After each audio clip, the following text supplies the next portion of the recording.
Hi, Misha here, and, well, we joined His Majesty's Mile High Club with the RAF jets. It only seems fitting. We go under the sea with the Royal Navy Fleet Air Arm jet aircraft that Britain has operated from both shore bases and carriers in the modern jet age. But for various reasons, I don't have all the jets, or they just didn't have that many to begin with. So to make a full-length video, if we're going to give 3 hours plus to the Air Force, we have to do the same for the Navy. I decided to include helicopters. After all, they're very, very important to the Navy, especially after the retirement of HMS Ark Royal, and for that matter, Eagle. But not that Ark Royal, but the other Ark Royal, the bigger one. So, if you would, join me. And I'm going to be honest, this video took over a week to do, and anytime I involve helicopters, I get nervous because there's lots of sticky yaddy bits that hang on things. Not to mention, I've got some models here that are either rare or delicate. So it was a big effort. I did it. I would do it again, no problem, because I really enjoy talking history and I really enjoy interacting with you. But if you could, please like, share, and subscribe, or hop on over to Patreon, Mishaco, if you want to donate $1. Because while I do this because I love it, a little bit of gratitude. And also, once at a blue moon, when I do these videos, a model does break and I need to repair it or replace it. It really helps. Just ask my wife. But this video is not going to be quite as strict as the RAF one, because the story is a little more convoluted. But we do get to revisit a jet with de Havilland's Vampire, or rather, the Sea variant. So let's begin with the jet we've already looked at. Then we're going to progress to choppers and even a few warships. Most of these are from Corgi, a couple are from Hobbymaster, and a couple are from De Agostini, and a couple are from Aviation 72, which is the old Witty wings, JC wings, all that. As you can tell, there's just not as much effort in the 172 scale diecast. And these are all to scale, except for, of course, the ships, because that would be larger than the room. With that, no further ado. Again, if you could, like, share, and subscribe. And I understand you'll watch this in parts, so that's cool too. Let's dive in and go back to right after the Second World War. You know, after how long the RAF video took, I really must be crazy to do another one. Oh well, here we go. The RAF jet started with the Meteor. And while the Royal Navy did have some Meteors, they were just shore-based trainers evaluation. Their first official jet in service was the Vampire, or rather, the Sea Vampire, which was a carrier-modified version that goes all the way back to the beginning. In fact, the third prototype of the de Havilland would be modified for carrier trials in 1945, which is why it set some records for the first landing on a deck. And they would end up ordering another prototype, and ultimately 18 standard production models, which were basically the FB5, but again modified for naval operations. And they would also get some two-seat trainers. And these would come around about 1947, 1948, in that period. And if you think about it, the Vampire was quite well suited for naval operations. Just as a reminder from the previous video, when we have a wingspan of 38 feet, the overall length of the aircraft isn't quite 31 feet. And it has one engine, more fuel efficient. Now, it's only capable of about 540 miles per hour, but naval aircraft aren't really known for needing a lot of speed. Their endurance, range, much more important. And this had it, and this is actually why the Vampire was able to cross the Atlantic. 4 20mm cannon, and the fact that it could only lift, 500-pound bombs, that was okay. Didn't really hinder it. But if you notice, yeah, only getting a total of 20. They evaluated this on carriers and it succeeded, but it just really didn't feel like jet technology was up to the task at that time. So in the end, they were basically kept back for test and evaluation. They would actually get a couple more vampires, sea vampires, for that. So it never actually went into combat on board Royal Navy carriers. But it was still technically their first jet, so that's why I wanted to keep it out for this here video. So what did they use instead? Obviously they had to use something.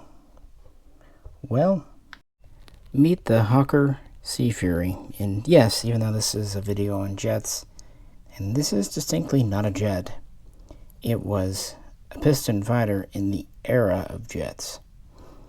So I couldn't tell this story and not bring it up.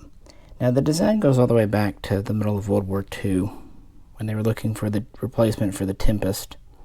The first of these tests flew at the end of 1944, more testing in 45.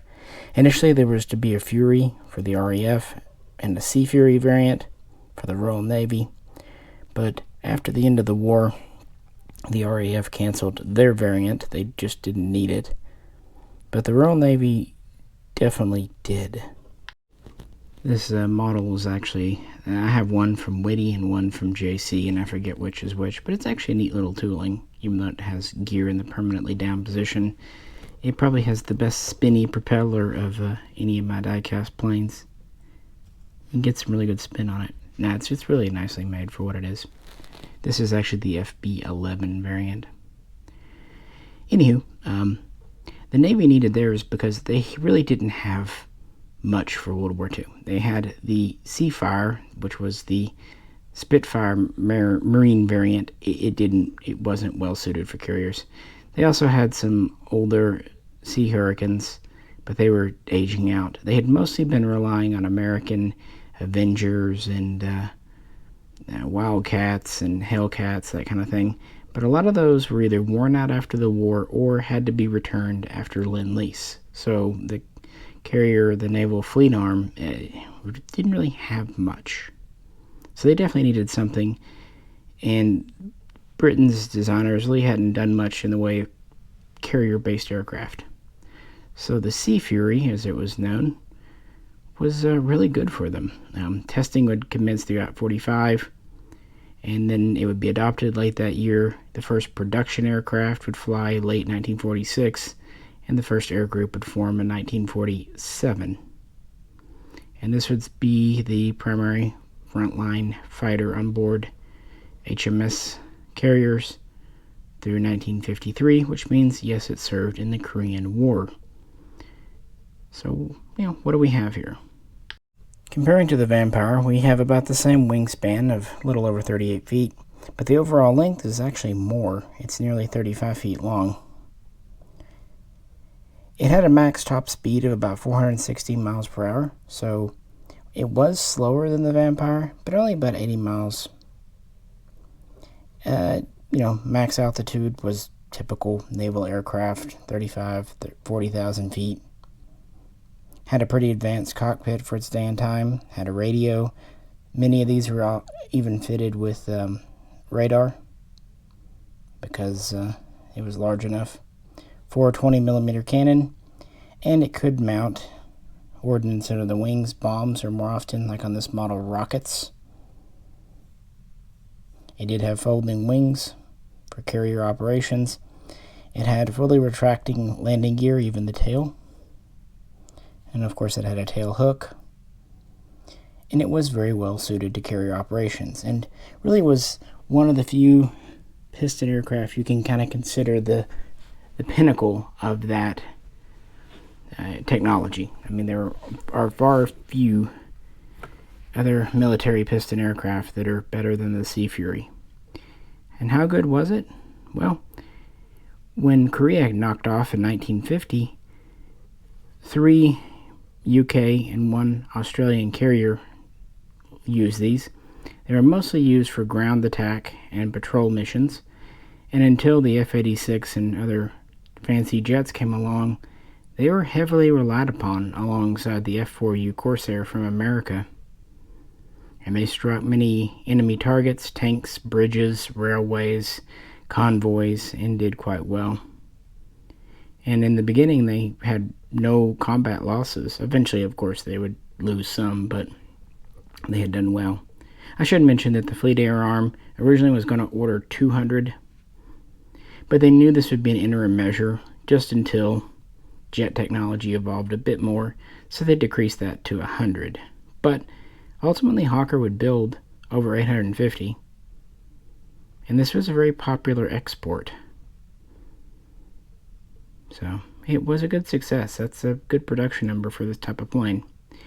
And in 1952, I believe it was around August, it would even get more fame when a British Sea Fury would successfully fight and shoot down a Russian-made MiG-15. It's one of the few piston aircraft that dogfought and shot down a jet aircraft. So that's why I went ahead and included it in this video. And it would continue on through the Korean War, but of course with the ending of the war and new funding unlocked, we've talked about it in the previous video for the RAF about white papers and just the post-World War II budget cut, and then the 56 white paper, then the 66, the various, ebbs and flows of the British military. But in 53, funding was unlocked, and so finally the Royal Navy could get its first carrier-capable and actually combat-used jet. And it would actually be directly in line from the same manufacturer as this one here.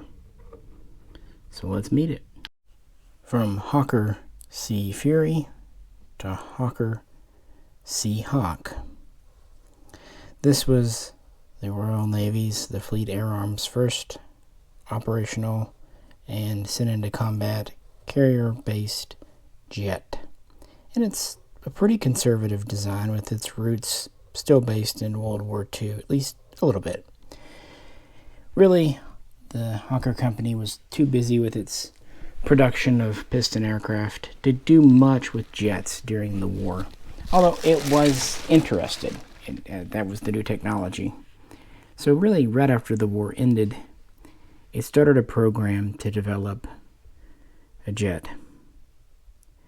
And this would result in the P-1040 for the RAF in 1945, at least a proposal.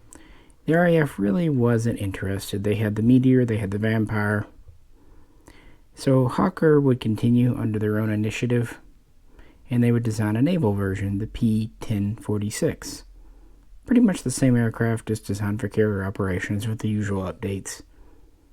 In 1946, this came out and was proposed to the Navy, and they weren't really interested either. But that May, they said, okay, we'll order a couple of prototypes. I think it was like 3. So, in 1947, the first P-1046 prototype would fly. It wasn't a full Seahawk yet. That would have to come the next year.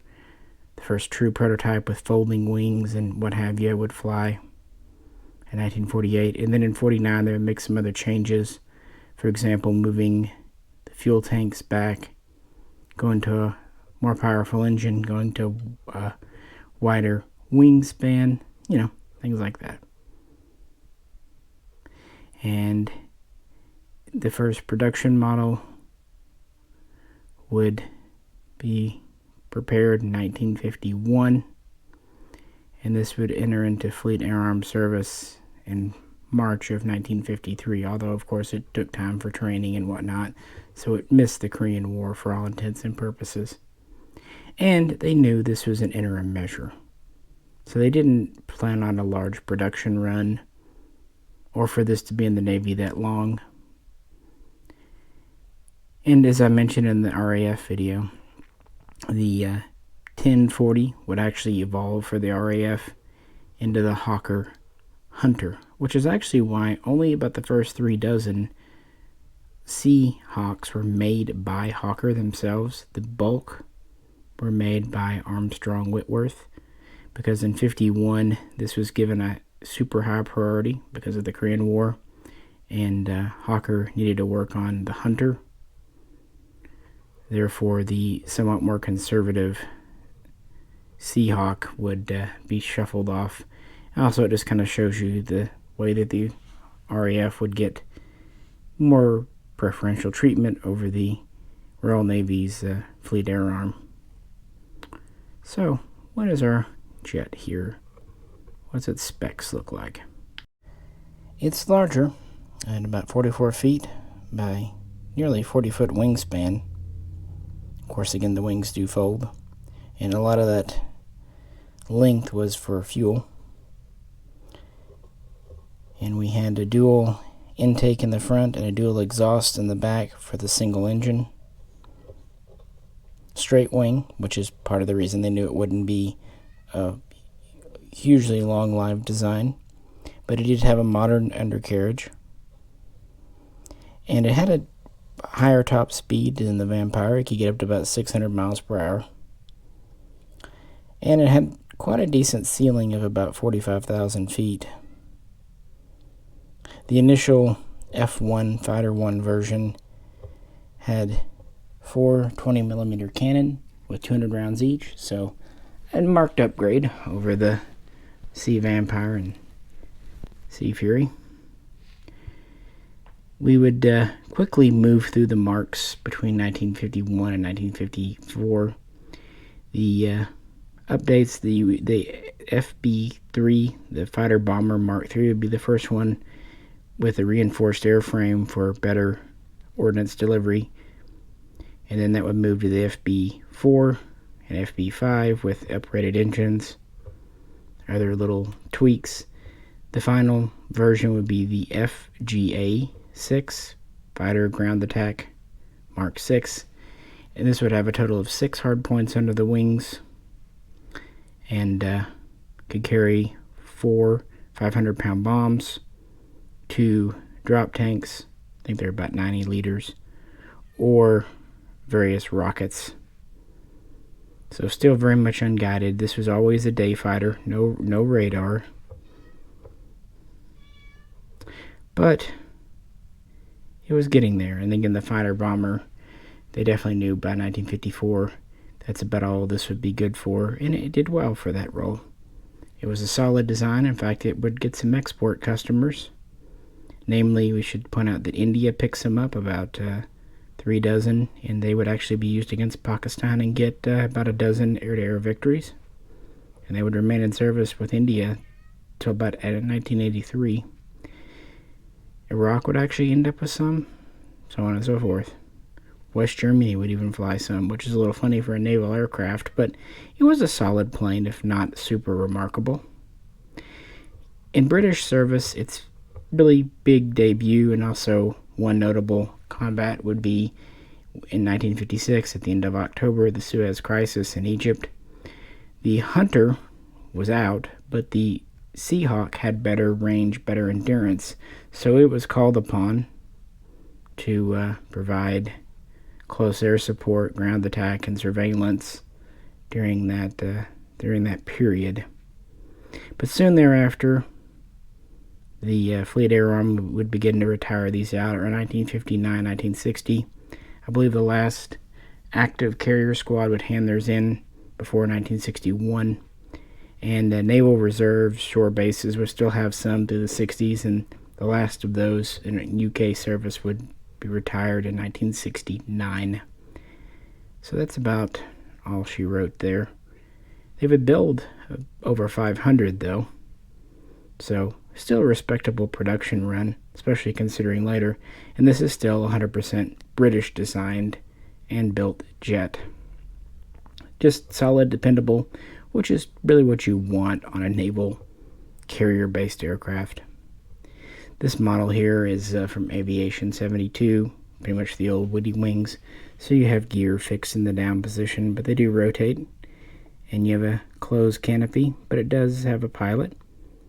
And while these aren't perfect, a little bit simplistic, They are all metal, even the pitot tube and radio antenna.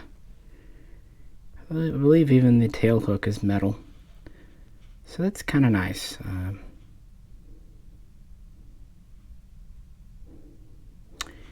It is what it is. I'd like a Corgi version, but we're kind of getting into aircraft that we're just lucky to have any examples of in 172 scale diecast at all, if we're being frank. But yeah, you can really see where they took the Sea Fury basic design and updated it to the Seahawk. And then if you put the Seahawk next to the Hunter, you can see where basically they took this and gave it swept back wings and changed the engine exhaust. And yeah, boom, there's your Hunter. So the progression is quite neat. And even though the RAF didn't want this in the beginning, the Navy ended up quite happy to have it. And it was the first jet they felt was worthy of carrier operations, at least for the daytime. But what about the night? What about all weather? And now we come to another de Havilland, the Sea Venom. And this is the first time I'm going to have to let you down. There's just no 172 scale model of a Sea Venom that I've been able to find. But it really is in between the Sea Vampire and the Sea Vixen, both in terms of size and everything. Was about 37 wingspan, 44 feet, and was capable a little bit faster than the Vampire at about 570 miles per hour. And it was an interesting project. The RAF did have some, and the Fleet Air Arm had its own version. It first test flew in 1951. It was originally known when it would go into service as the FAW, Fighter All-Weather 20. Later there would be an upgraded version as the FAW 21, and even the later one 22. They would see service beginning around 1954-55, and they would be used as bombers in the Suez Crisis. They could carry two 1,000-pound bombs or rockets, and were pretty much an interim solution, just like the Seahawk, straight wing design, typical boom tail you'd expect from a de Havilland. It were, just kind of in between. And they only made about 30 of the first version and about 160 of the second. And already by 1960, they were pulled out of carrier service. They served on HMS Eagle, HMS Albion, especially during the Suez campaign. And they did serve with Australia as well. Some were later converted to electronic warfare surveillance aircraft. But they were fully out of service in all places by 1970. And I wish I did have a model, but oh well. Just an interim all-weather fighter/bomber that temporarily flew alongside the Seahawk. But it was a brief thing. But really, the Sea Vixen here, we can talk about. And it's pretty dang similar in most ways, but definitely more advanced in others. And now we can talk about the Sea Vixen. And this is another one from Aviation, 72. Like the Javelins we looked at, also kind of based, I'm sure, on old witty tooling. It's always funny how those were, and I'll be holding this. It's not as prone to tump over as the Javelin model, but still, don't want to risk it. And this actually dates back to 1946-47, when specifications for a new night fighter were released, originally for the RAF and the Royal Navy. And originally, they were going to build up to 13 prototypes. But in 1949, the Royal Navy selected the Sea Venom because it could go into more or less immediate service, because it was just a modification of the de Havilland Venom. Nevertheless, de Havilland would continue with the program. The Royal Air Force had originally wanted up to 9 prototypes for testing against what would become the Javelin. That was scaled back to 2, and the program DH-110 would continue at de Havilland, with the first prototype flying in 1951. As you can see, it's based on the Vampire and the Venom, except it's a twin engine. Instead of 1, has a cockpit for 2, and it was meant to be radar equipped, so all-weather / night fighter. And it did have a swept wing. That was something they wanted from the very beginning. It might seem like a small thing, but yeah, having a swept wing is a great leap forward. So the first prototype did well for a minute.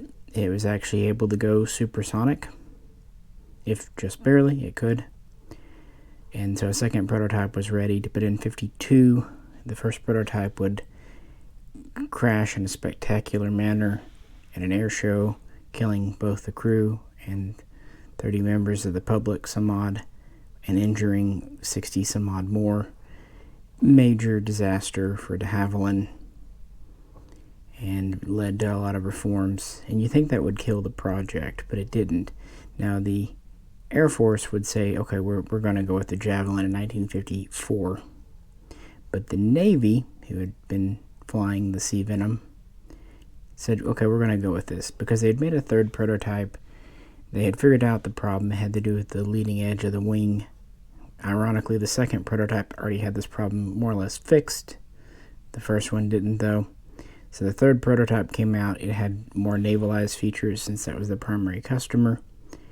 And while they fixed the stability problems, it was no longer capable of going supersonic because of the aerodynamic changes. Oh well. And this would lead to more testing. The first production model would fly in 1957. And the first squadron would form and begin training in the summer of 1959. And the initial version was adopted as the FAW-1 Fighter All-Weather Mark I. And yeah, would be in the Royal Navy that year, allowing the interim Sea Venoms to retire. As you can tell, this is a much larger and more modern aircraft. So yeah, what is the Sea Vixen? It's over 55 feet long, has a wingspan of over 51 feet. Speaking of the wings, it had folding wings, as you would expect, but they were actually mechanically powered. They're swept, as I said. 2 crew in the nose. The pilot is offset because the radar operator is in a little cubby, which is meant to be darkened for better use of the radar. Kind of an interesting situation there. Both crew were actually on Martin Baker ejection seats that were pretty advanced. They were actually even able to eject if the plane went underwater. So if it, failed on takeoff or landing and it went in the drink, they'd still work, at least in theory. Twin engines. These are the Avon engines that we've talked about in many of the aircraft. They were able to get it up to about Mach 0.9, or about 690 miles per hour. You go a little better in a dive. Had a pretty decent maximum altitude of about 48,000 feet. And really where it was more unique was its weapons carriage. This was the first really British Navy fighter that was designed and built with an all-missile ability. The original prototypes were meant to have 4 30mm cannons, so harder hitting. Well, the cannon were dropped in favor of up to 4 fire streak missiles. It could also carry 500-pound or 1,000-pound bombs, had a total of 6 hardpoints under the wings, and it could carry rocket pods or 3-inch rockets, up to 24 of those. So from the beginning, it had both an air-to-air and an air-to-ground component. And from the beginning, it had a very powerful and very modern radar and radar interface for the radar operator. In fact, it was one of the most advanced radar aircraft in Britain at the time. It also had the ability to be refueled in the air and do buddy air refueling. So, pretty advanced for its time. And overall, the cockpit layout, the avionics were just more advanced than before. It even had electronic countermeasures systems. And it was designed where it could fly on one engine if needed. And while you'd think it would only operate from large carriers like HMS Ark Royal and Eagle, which it did, it could actually operate from some of the smaller escort light carriers too. Of course, it had a tail hook, the usual stuff. But in 1962, an upgraded, improved version, the FAW-2, the Fighter All-Weather Mark II, the FAW-2, first test flew, and it entered into naval service in 1964.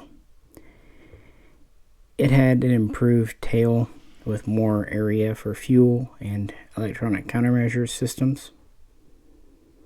And it was able to carry not only the Fire Streak missile, but also the newer, more capable Red Top missile. And it could carry the, at the time, new and quite advanced air-to-surface missile, ground attack missile, the AGM-12, the Bullpup, which you see on American A4s and others. So that's kind of neat to me. Still has rocket pods. This one, has 2 pods, 2 missiles. No guns, though.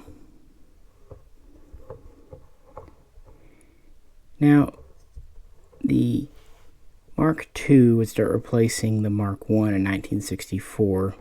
And by 1966, the Mark I was out of service. Some of the older Mark I's, around 30, were updated to Mark II standard. And then there would be 67, I believe, new production, new airframe Mark IIs, meaning that they had a fleet of about 96 Mark IIs. Total construction was 145, but a number of Sea Vixens were lost in service through accidents and what have you. It was a very advanced aircraft operating off carriers, and it had a unfortunately high failure rate. Over 50 were lost in service over the time, meaning that not too many would ultimately survive.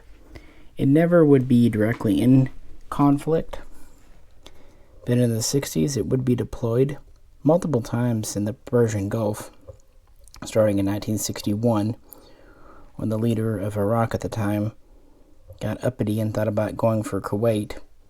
I wonder if that's a good idea.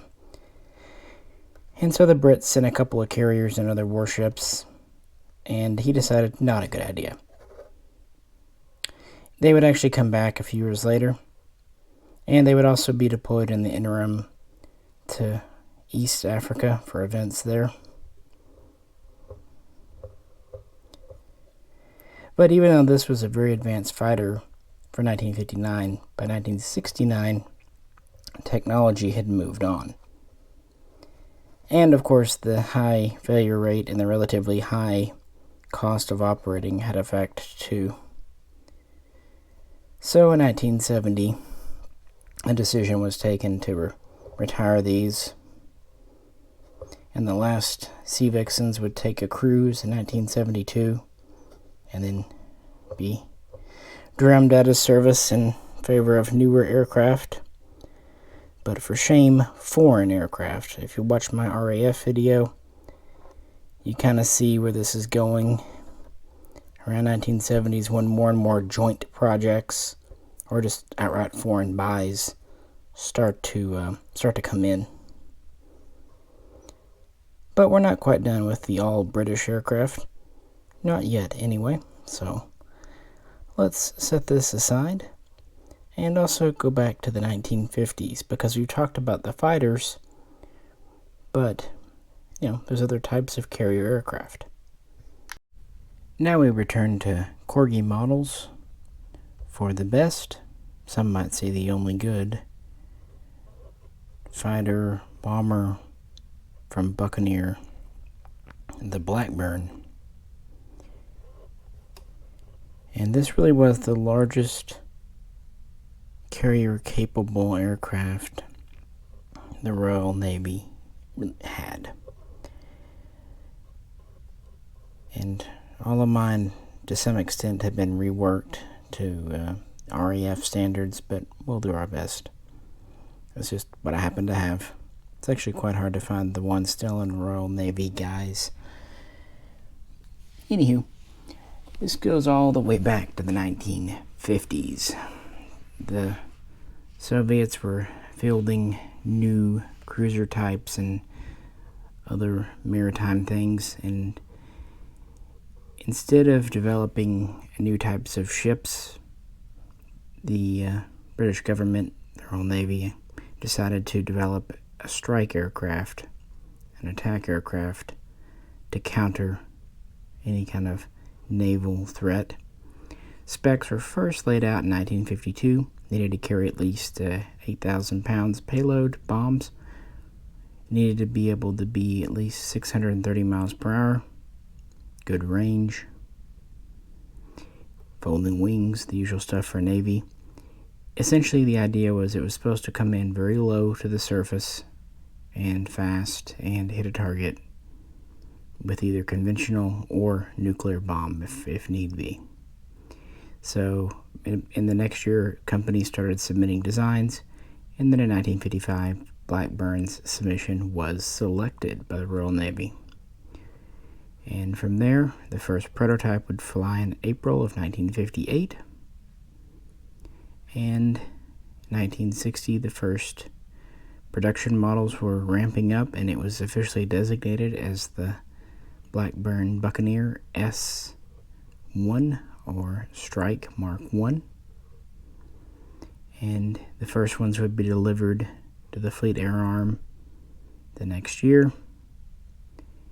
In 1962, training began, the first squad formed, and at the beginning of 1963, the Buccaneer would go on its first cruise. But the original S1, while it was reported to have a sturdy airframe, good handling, smooth ride, very respectable range, all things considered, it rather famously had very underpowered engines. They were called the junior engines. The joke was made that it needed the curvature of the Earth to successfully take off from the deck of a carrier. So only a couple of squads actually operated these from carriers, and then another one for training purposes from the shore.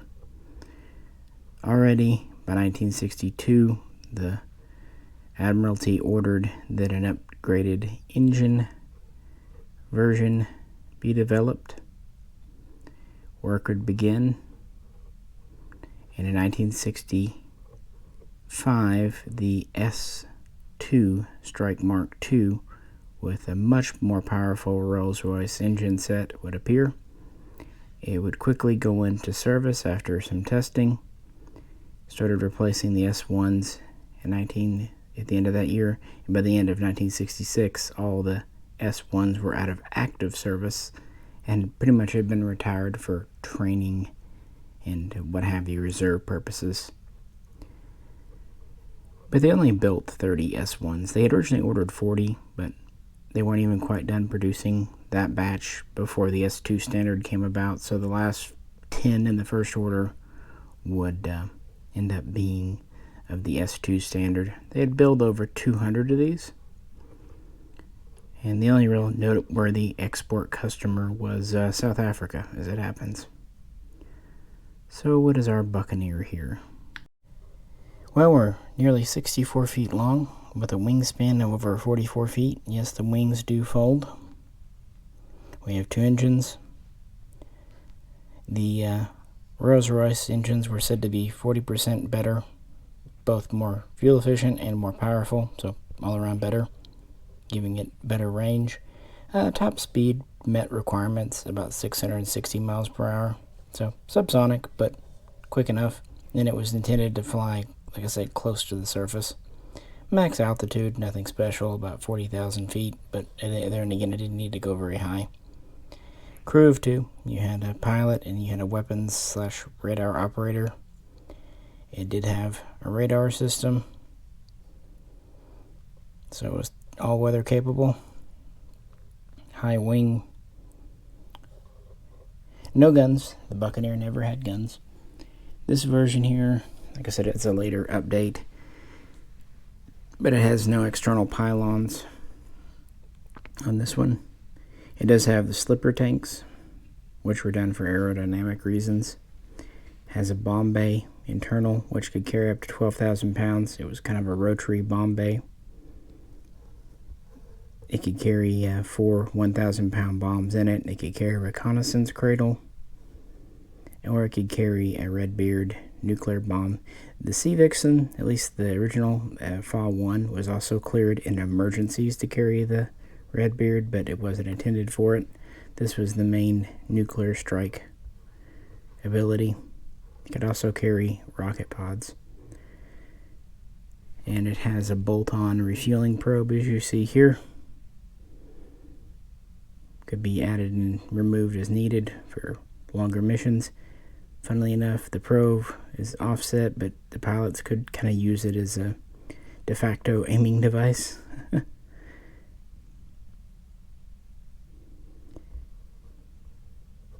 And high swept tail here. Quite an interesting air brake system. Of course, it had a tail hook. See if I can do it on this one. Some things are tighter than others.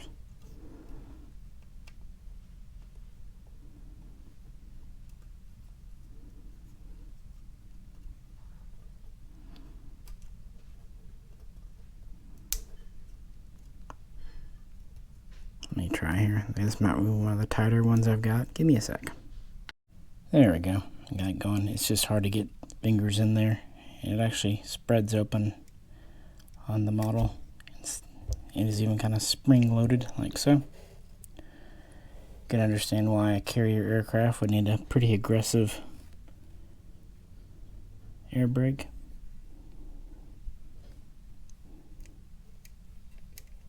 That's one of the features of this model from Corgi. So yeah, by 1966, the S2 replaced the S1, and it was in fleet service as their primary, really about their only strike aircraft with the ability to hit sea and ground targets. And here we have another one from Corgi. It does have 2 of the external pylons. No refueling probe on this one. Each external pylon could carry about 1,000 pounds for a total of 4,000 carriage externally. Iron bombs and rocket pods. In 1966, the Admiralty decided to retrofit the S2 to carry the, at the time, new Martel anti-shipping guided missile, but this would take quite a long time. I don't think they actually started the conversions until 72 or even 75. And you can tell one that's been updated because the points are actually moved further out, further away from the slipper tanks for the large missile. Also, internally, the secondary seat, the controls, the outlays are, excuse me, the displays are changed to work with the new missile. Little things like that. And the new pylons moved out further were also strengthened for the heavy missile. Could only carry 2 though, not 4. So yeah, also in 1968, these got a new Mark 6 Martin Baker ejection seat system, which was a true 0-0 ejection system, which is yeah, good thing. And the plan was, and now these could only operate from the large carriers, so you had HMS Eagle and HMS Ark Royal. The Ark Royal would undergo a refit and a refresh, and that would be completed. And Eagle was scheduled for the same treatment, but after 1966, after that white paper, after that reduction, Eagle would no longer get her refresh, her refit, meaning they would basically just use her until, yeah. And already by the early 70s, they knew that the large fleet carriers' days were numbered.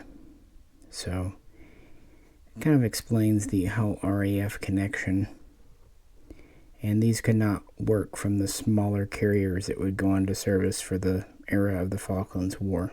So the Navy, aside from like shore bases, would end up losing use of their Buccaneers. They never went into combat as such, but throughout exercises and training, they proved to be a good, sturdy aircraft, very capable. And they earned the nickname Banana. Why? Well, because British senses of humor are British. So what about the RAF? I know this video is on the Royal Navy, but since this started off as a Royal Navy aircraft, even if it really earned its spurs more in the Royal Air Force, we'll go ahead and include it here. This is why I did not include the Buccaneer in the RAF video. So, in 1969, RAF service began. And last, we have my personal favorite Buccaneer variant, at least of the ones I own. I still would like to find the original S2 from Corgi sometime, but this one is really neat. So yeah, by 1968, the Royal Navy knew that the large carriers were limited. Going all the way back to 1957, Blackburn proposed a version for the RAF known as the B-108. It was a pretty major modification of the original Navy's B-103, but the Royal Air Force said it didn't have enough range, speed, didn't really have what they needed. They were going to go with the BAC, the back TSR-2. And anyone who knows British military history knows that did not happen. Rather famously, it was a major cut done in the 1960s. So their next choice was turning to America, to the F-111 Aardvark. A variant of the F-111B, known as the F-111K, was being developed for the UK, and that was going to be their next long-range strike aircraft. In 1968, about the same time the Navy got the bad news about their carriers, the Royal Air Force had to admit that the F-111K was not happening either. So you see where this is going. The Navy had a bunch of strike aircraft it could no longer use, or at least in the future would not be able to. And the Air Force had no strike aircraft. This is kind of where the Jaguar came in to fulfill the smaller role. But as far as the longer range, well, that's how the Buccaneer ended up with the RAF. In 1969, they would start to receive them. Towards the end of that year, the first squad would form. And they would end up, the Navy would have 84 S2s in inventory. Of those, 62 would be handed over time. Not immediately, obviously, because the largest fleet carriers would not be fully retired until 78, so it took time. But 62 were scheduled to be handed over. No S1s, though. There were only a handful left. In 1970, there would be a crash on land of an S1, and that remaining small fleet was grounded. And they decided that the junior engines were just kind of at the end of their service life, so all S1s were scrapped. So they only got S2s. On top of that, now Hawker Siddeley, Blackburn would have joined Hawker Siddeley by this point, actually years earlier. Actually, for that matter, de Havilland entered into the group, so a lot of the Sea Vixens were technically Hawker Siddeley production. But anyway, they would also build a variant for the Royal Air Force with some improvements from the get-go they could use the Martel missile. They had updated ECM and some other land-based improvements, including more fuel. There would be a new naming system introduced around 72. The former Royal Navy Buccaneers, the RAF would call S2A, and the new built ones would be S2B with the updates. They would build 46 of those. Now, some of the S2As would be put into S2B standard, and then you get some S2s that were taken up with some of the updates, but not all of them. Those are called S2C. And the big difference between that and the B was that they could not carry the Martel missile. The S2D, well, those were S2s that had already been updated by the Royal Navy to take the Martel missile. So they were former Navy aircraft with a mix of update. This is confusing, right? Basically, S2A, former Navy, S2B, new production, or Navy updated to that. That's a good rule of thumb. And so ultimately, the Royal Air Force would end up with a little over 100, and they would get their last ones in 1977, as the Fleet Air Arm retired theirs, and also as Hawker Siddeley produced the last ones. So, now we get to RAF service. In 1979, these would get the PAVE Spike laser designator here, so it could designate for other Buccaneers, for laser guided bombs, or other aircraft like the upcoming Tornado, Jaguar, Harrier. One thing I wanted to point out on this model, there's these little bullet tips on the wings. Those are actually the original radar warning, the ECM from the Navy. Later, some RAF would get updated ECMs that would be more in the back. It's kind of, again, a hodgepodge of updates. In 1980, the fleet would actually be grounded when one would crash. The findings would determine that some of the Royal Navy planes had metal fatigue. So out of the roughly 90 in active service in the RAF at the time, the 60 low-hour ones were selected, and then the other 30 were cannibalized or otherwise retired. So the fleet was already downsizing. This was right before the Tornado comes in, and it makes sense.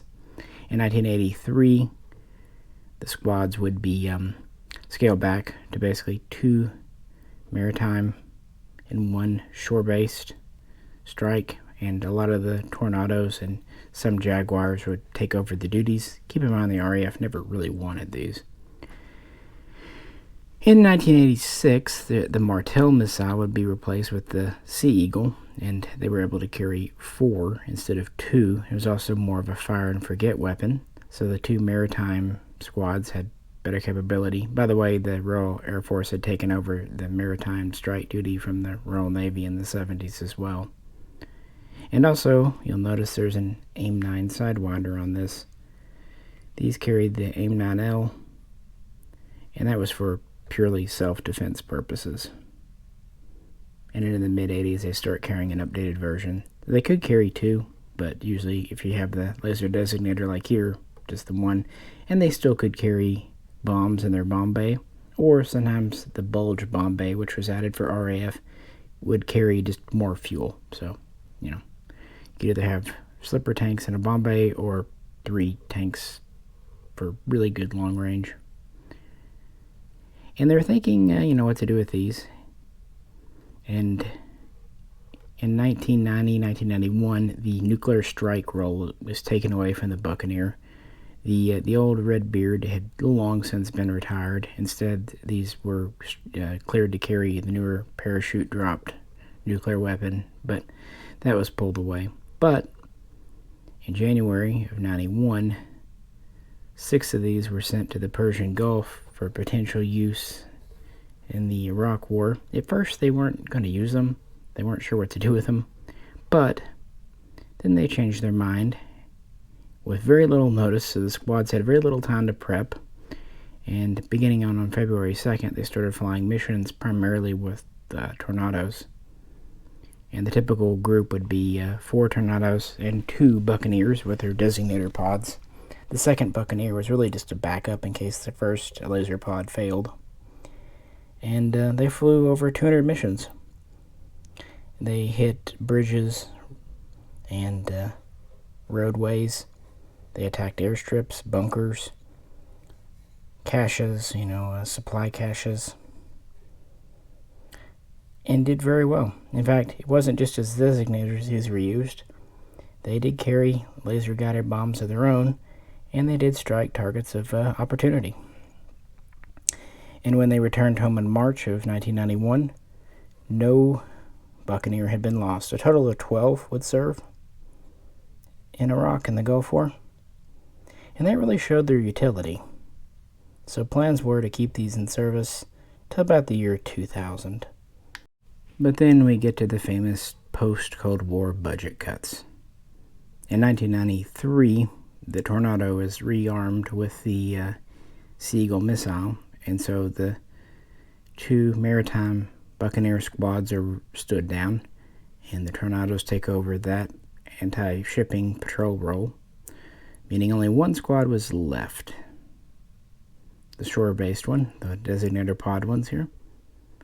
And then in early 94, it's decided, no, we're not going to keep these in service till the end of the decade. They're getting old. Refreshing them was going to take more time. So we're going to retire the Buccaneer. So this is when we talked about in the RAF video. The pods on these, the laser pods, are actually transitioned over to Jaguars, who can work alongside the Harrier and Tornado to fulfill that role. So essentially these are replaced by the Jaguar, who itself was thought to be retired after the Gulf War, but it did get the life extension that the Buccaneer might have got, so they made a choice, and the Buccaneer was out. Again, there's only, roughly a dozen flying at this point anyway. And the last military flights were in early 1995, really just handing things off, kind of wrapping things up, and then they were grounded. About 3 were kept flying for research purposes and demonstration purposes for a few years, but that was the end of the Buccaneer, finally.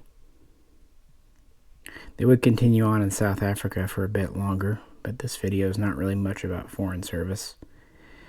But the high water mark for this aircraft and the time it really saw combat was 1991, and it did very well.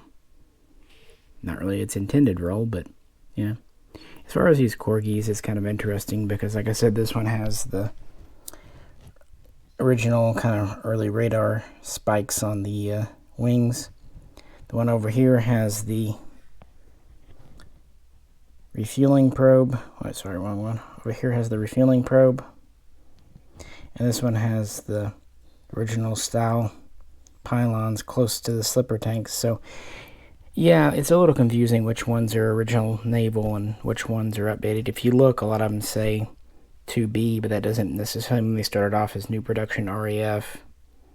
I know, for example, I looked at the serial number for this one, and the real aircraft at least started off as a Royal Navy before being updated for the Royal Air Force. So I just, little differences. And of course we also have to acknowledge it's a model maker, so they're not going to get it right 100% of the time, but pretty neat nonetheless. So now we're getting into the 1960s, 1970s era with the Royal Navy. Up till this point, the Royal Navy, the Fleet Air Arm, has pretty much been using British designs. But now we get to the Phantom, of course the F4 in the USA, and the FG-1 in the Royal Navy. And unfortunately, Hobbymaster hasn't made an FG-1. They did the 3, like we looked at in the RAF video. And Corgi has only done one, as far as I know, in 1/48 scale. So 172, I haven't found one yet, but I think one day we'll get one. In the interim, I grabbed an early U.S. Navy one just to have something on the spinny thing, because it's a definitely important part of our story.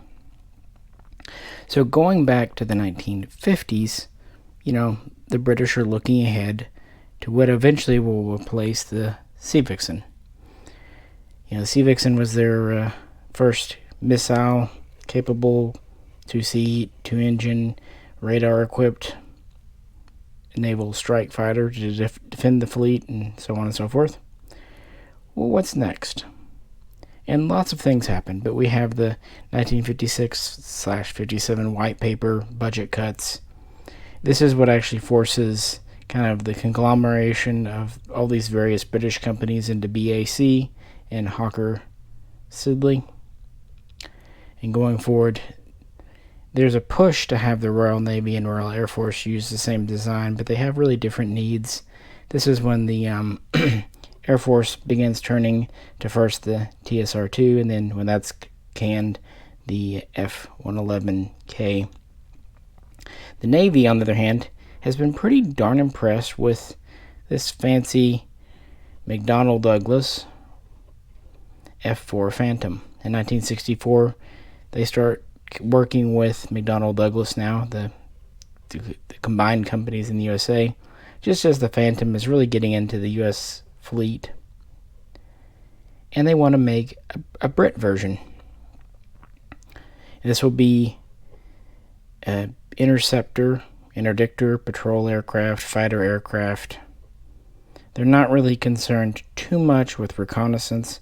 Ground attack as a secondary, hence the name Fighter Ground 1. So what's happening here? Well, they do start working with it, but they want it to their specifications and to work on their carriers. And for example, they want to use the Rolls-Royce Spey engines, which can be done, but it does require kind of reworking the rear. It ends up kind of making the British version a little wider and stubbier. It also ends up being the most powerful version of the Phantom, an aircraft already not known for aerodynamics because it needs to operate off the smaller British carriers.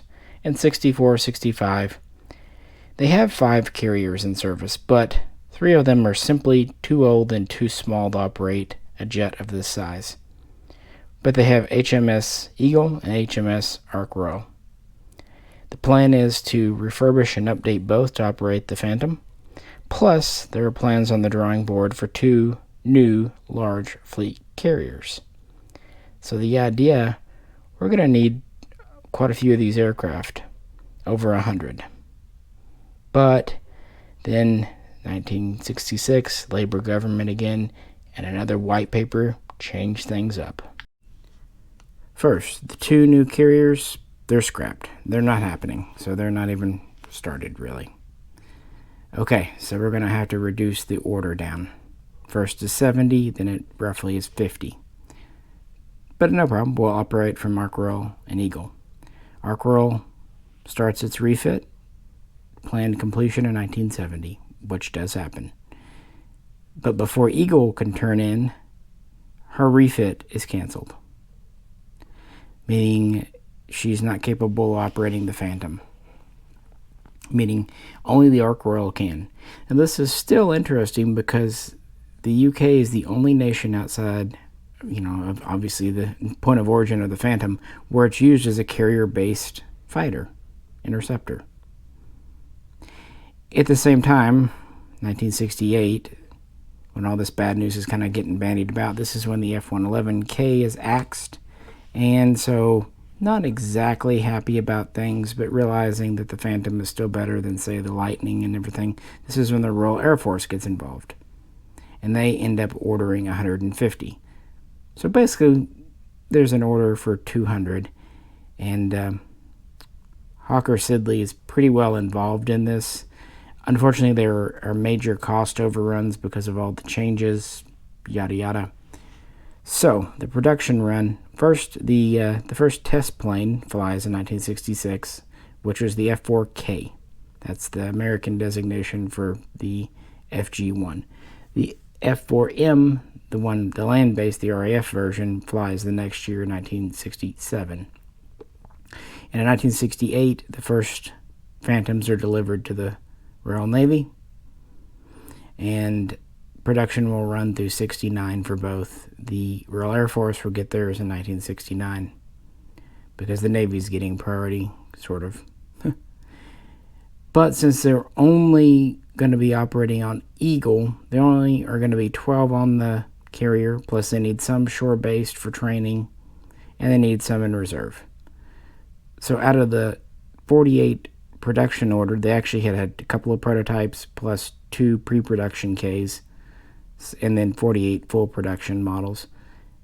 They only take 28, and then the remaining 20 go to the Royal Air Force, who puts it into service beginning in September of '69.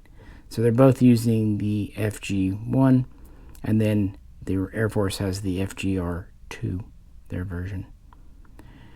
So by 1970, these are being used on our girl. She's done with her refit, training begins, and the Navy can retire the Sea Vixen, which we see. And this, along with the Buccaneer, operate off their large carrier, but they know their days are numbered. Of course, this is pretty much the same specs as the American, basically the F4J variant. It has the AIM-9 Sidewinder, getting that into the Royal Navy. Also, the British-produced variant of the AIM-7 Sparrow.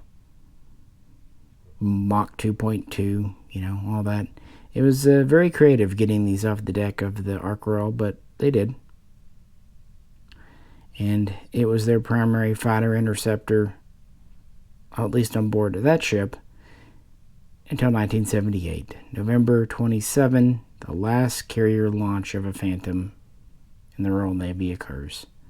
After that, the Phantoms are retired, the Ark Royal is retired, and that's it. That's the last big thing. This is also when the last Buccaneers are, out of service.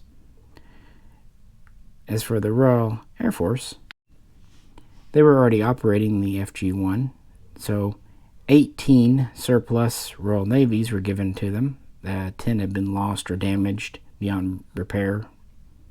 So 18 were surviving. They got those. Plus the 20 they started with. So they would fly 38 over time. And they still preferred their version, but the naval version was close enough. So they would be primary fighter interceptors for the Royal Air Force throughout the 1980s. And they would first retire the ones in 1989 and 1990. Then they would retire the threes, those handful F4J UKs taken from America. And then finally the Royal Air Force would retire their own aircraft in 1992.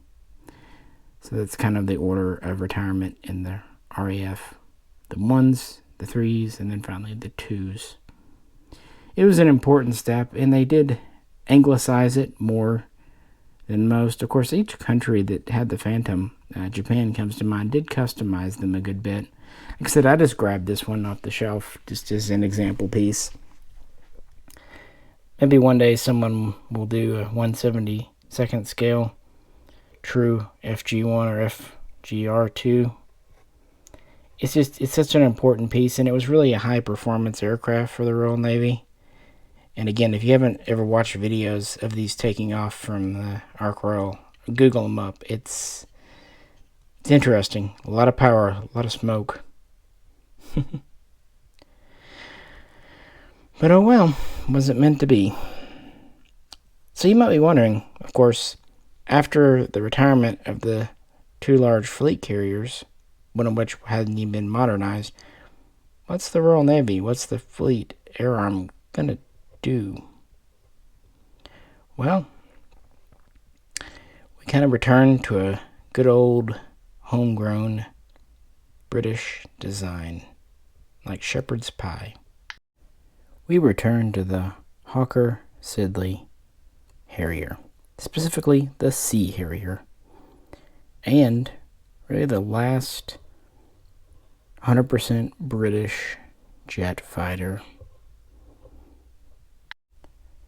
And this dates back to the late 60s. Obviously, the Royal Air Force's GR-1 was coming into service, and with the impending doom of the large carriers, what to do? Obviously, the Harrier is a choice because it can behave very similar to a helicopter, but also have assets of a fighter. Many in the Navy were resistant at first, many even insisting the next aircraft, interceptor, fighter needed to be at least Mach 2 capable. That wasn't happening with the 1960s technology on a jump jet. The only problem is, hey, Ark Royal, Eagle, they're going to retire. The other vessels, what to do? So there's a bit of a delay. Finally, in 1972, this is authorized and a project is started at Hawker Siddeley to adapt the new GR3 at the time for naval operations, and it's funded in 1975, which leads to the first prototype flight in August of 1978, so just a couple of months before Ark Royal is due to stand down. And then the first production version is delivered in 79. Squadrons began training in 1980 and is declared operational ready in 1981. So here we have one with Corgi. This is a kind of stripped down version from Trials and Racing. And it does have the engines that pivot if you move one. As I said, this one seems stuck.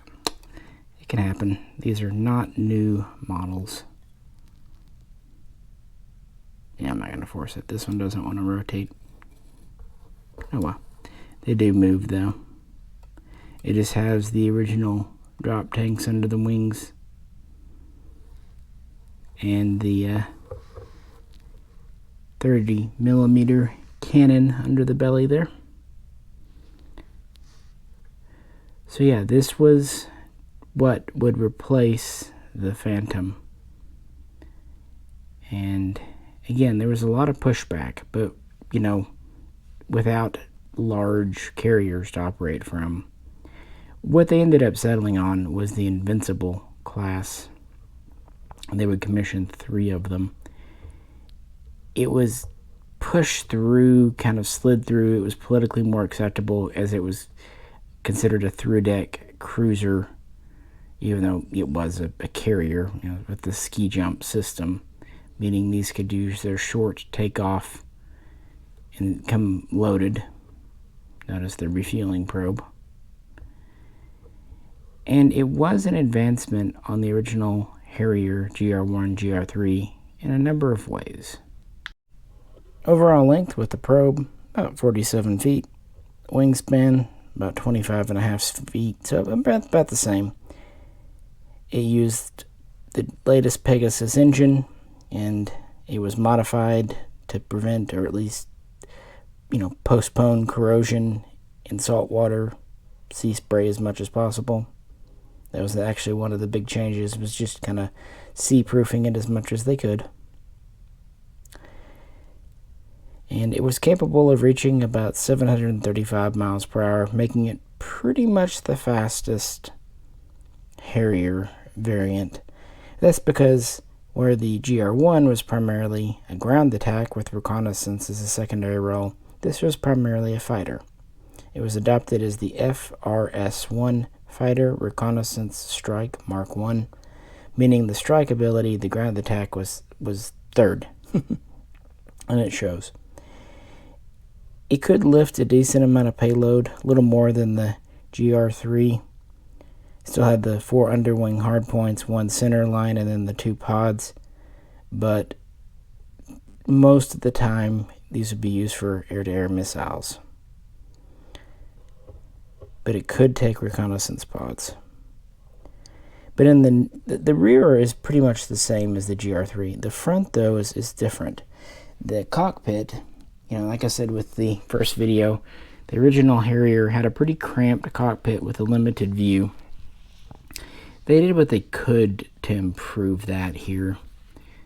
The cockpit is nearly a foot higher, or at least the seat. A new ejection seat system is installed. A few new controls updated there a bit. But we have a radar. the Blue Fox radar systems in the nose, so the nose had to be larger than the original Harrier. Now this radar was designed to be lightweight, dependable, and relatively inexpensive. It did not have look-down, shoot-down capability. It was designed for the plane to take off from the carrier and detect and intercept bombers. But it did have a radar, even if a somewhat limited one. And it had early warning systems. It had some ECM abilities. Because, yeah, this is primarily a fighter. So, it would just be getting into service when the Falklands War would kick off. And it would be pressed in quite quickly and really become quite iconic for the Royal Navy. So here we have another Corgi FRS-1, this one armed up. It actually has the updated drop tanks, which came in 82 through 87 to the fleet. And it has AIM-9 sidewinders. Originally these would be armed with the B version, but just before the Falklands, the US had shipped the UK the updated L version, which is credited with really making the difference with the updates. By the way, this model actually does want to rotate its engines quite easily. See, when you rotate the rear, the front align with it, or vice versa. Pretty neat little feature where they're all keyed together. Kind of wish Hobbymaster did that. On the other hand, the tails don't move on these, but they are metal. But typically, yeah, the combat patrol loadout, the fighter loadout, would be 2 AIM-9s and then 2 fuel tanks, although you could do 4 AIM-9s and not have your fuel tanks, plus you have your cannon. Little outrigger wheels there. By the way, this had a maximum altitude of about 50,000 feet. But yeah, these would be deployed beginning in April of 1982. A total of 28 would serve there. When the Royal Navy ordered these, they actually originally ordered 28, but they upped the order to 34. One of the few times that happens. So a good chunk of the fleet would end up serving there. Not all at once necessarily, but you had 6 main carriers of the, you had 3 main carriers, each with 6 FRS-1s operating in a wing. So they were flying roughly 18 at a time. And the naval version here would be charged with air-to-air duties. The GR-3 would be updated slightly to operate off ships. And the Royal Air Force would fly 14 of those alongside these in the Falklands, and they would have primarily air-to-ground duties.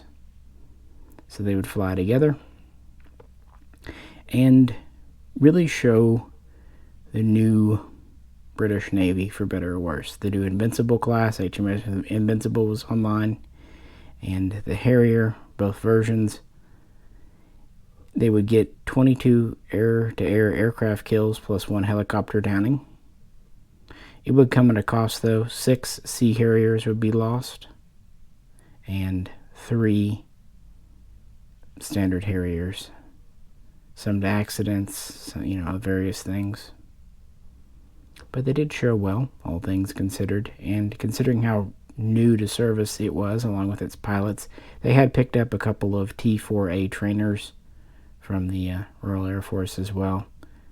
The only problem with that is the T-4 didn't have a radar, so they actually had to use the old Hunter T-7, T-8 trainers that had radars just to train the crews on them. But yeah, the Falklands were kind of the high water mark for the Sea Harrier. There would be an interim kind of a midlife update in the mid-80s. You would get, like I said, advanced, better drop tanks. They would also install a secondary power generator system in case the primary failed. And in 1987, they would be updated to carry the new Sea Eagle missile, the anti-shipping missile that I mentioned for the Buccaneer.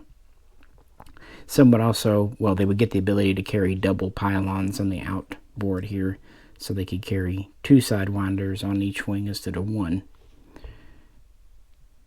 making their effectiveness that much more. And they would continue to fly. I should also mention that in 1985, the next HMS Ark Royal, another Invincible class, would come online, bringing the strength to Invincible herself, Illustrious, and Ark Royal. And they would continue to operate these throughout the Cold War period. And the end of that, they would fly in the operations over former Yugoslavia from 93 to 95, providing air-to-air support, escort missions. Rather famously, one FRS-1 was shot down in April of 1993, and then a British SAS team went in to rescue the pilot, and then they themselves had to be rescued by a French helicopter, but they did make it back. And that was pretty much the last showing of the FRS-1, but not of the Sea Harrier. And here we have the FA-2, the FA-2, originally known as the FRS-2, but changed in 1990. This was a pretty comprehensive update, Phase 2. Like I said, there were some interim changes in the mid-80s after lessons from the Falklands. But as early as 83, right after, they started working on a pretty big improvement program. And in 1985, British Aerospace, BAE, the successor to Hawker Siddeley, or what they joined, was given a contract. They were to update 33 existing FRS-1s to the new standard. They obviously had bought more than 34 over time, and 18 new builds. So a total of 52 for the new design.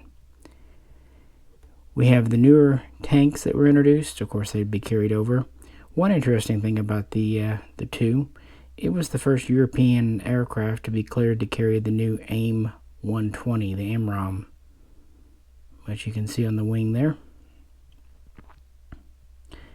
By the way, this is a Hobby Master, if you couldn't tell. They also gave it a new radar.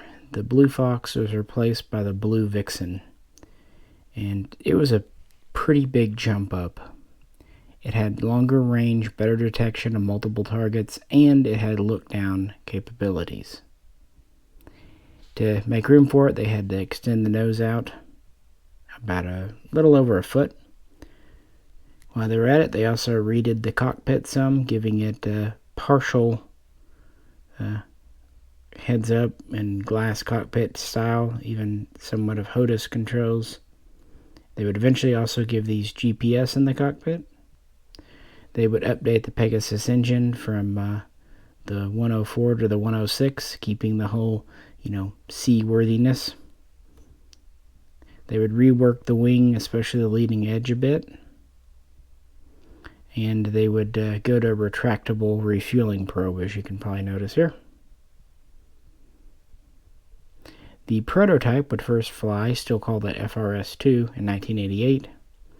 And the first rebuilt aircraft was delivered to the Navy in 1993, and in 1994 started to be used during the Balkans conflict. They dropped the name FRS in favor of FA because the reconnaissance ability was removed around 1990-1991. The ability to take the recce pod was never used anyway, so when they were rebuilding them, let's not bother with it, it just didn't have a purpose. This was an air-to-air fighter interceptor. It still had the ability to do air-to-ground with iron bombs or rocket pods in theory, but rarely, if ever, was used for that. Yeah, this is a neat one from Hobby Master. And the traditional naval mat scheme, again with the extended range tanks and the AIM 120 missiles. These also were given updated RMR detection and other countermeasures. By the way, one thing I forgot to mention, when they went from the original GR3 to the FRS1, they did have to extend the tail up a bit. That was to compensate for the longer nose and new canopy. And when they went to the even longer nose of the 2, they redid the rear here a bit too to keep balance going. Yep. So yeah, these started to see service in '94, and they had pretty big plans for them. Here's another Hobby Master in an interesting paint scheme. This was military. I'm not sure they meant to make it as blue as it came out.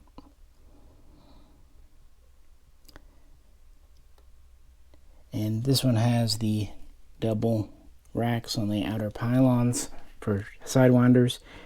Beginning in '93, actually at the tail end of the FRS-1's era, they started carrying the AIM 9M Sidewinder. And so this one's got a total of 4 of those, plus 2 AIM 120s, so 6 missiles. No tanks, though, so that's the trade-off. But this one's armed up. I thought that was kind of neat on this model. I don't remember if the tail moves on this one. I know it does on the standard one. The tails on the Hobby Masters are plastic, whereas they are metal on the Corgi, so yeah, they don't move, not like on the GRs. Oh well. But it's still neat. Again, you can see the longer nose, the higher cockpit. This is kind of a version 1.5 between the original Harrier and the Harrier 2 in a lot of ways. A lot of the stuff that went into the Sea Harrier would be carried over for the Harrier 2. The GR5, GR7, GR9. But yeah, they would continue to deliver new production and rebuilds throughout 95, 96. The last ones would be delivered in 1997 and 98. In fact, the very final one, the very final new airframe and everything would come on Christmas 1998. And this is important because this was the final all British made, built, designed Harrier ever made. Yeah, Christmas 1998. They were serving the Fleet Air Arm, the Invincible classes, and the plan was to keep these in service through at least 2012. After all, while some of the airframes are getting a little old, they've been refreshed, and they've got 18 brand new ones that are just, barely got the paint dry on them. So you would think, well, yeah, they would be around, right? Well, not so much. In 2002, the Sea Harrier's life was cut short. Retired far too early, frankly. It was announced that year that they would begin drawing these down just a couple of years after the last ones were delivered. Because don't you know it, that new F-35B, it'll be any day now. So we don't need these anymore. Budget cuts, right? And this is after the War on Terror began, but although before the War in Iraq. So beginning in 2004, they started cycling these out and were putting them in mothballs, retiring them. Again, some of them very low frame hours. And the last Sea Harriers would operate in March of 2006. And that was it. And it was clear that the F-35B wouldn't be ready at this time, so they had this great new idea, Joint Harrier Force. We'll get to that later in the video. That thing is 100% failure, but yeah. Now I have to say, we're going to go back in time quite a ways now, because when they retired the large carriers, yes, these came in for the Invincibles, but they really only planned to have 6, at least routinely, on board. Instead, the fleet was going to rely more and more on helicopters. So since I want to make this a complete video like the RAF, let's talk whirlybirds for a while. How about that? And we move from fixed wing aircraft to a rotary blade. And we go back to the 1950s here with the Westland Whirlwind. The Whirlwind was a license-produced variant of the Sikorsky H-19 Chickasaw. This is another Corgi. Most of the helicopters we'll look at will be Corgi. And the first Westland-produced version flew in 1953, but the big difference would come around 59 when they decided to stick a turboshaft engine in this design, which greatly improved things. It was used by the Royal Navy for a number of years, but mostly in the 1960s. Westland would build 360, give or take, depending on the variant. And it was a pretty standard helicopter for the day and time. About 41 feet long, rotors about 53 feet, max speed a little over 100 miles per hour, max altitude a bit over 13,000 feet. The armed version could carry one torpedo or a couple of depth charges. There was an anti-submarine variant. That's the big bulbous nose. The military version always had a crew of two, pilot, co-pilot. The civilian variant was eventually cleared for just one pilot, one person. And then we have a door in the back. It does open on the Corgi. There's even a little guy in there. The Navy would transport RAF helicopters from the very beginning, but it really wasn't until the Whirlwind that they had something they could rely on. They did have the Dragonfly, but yeah, this was one of the first successful helicopters. I also want to point out that it starts a trend we're going to see with the Navy of fixed landing gear.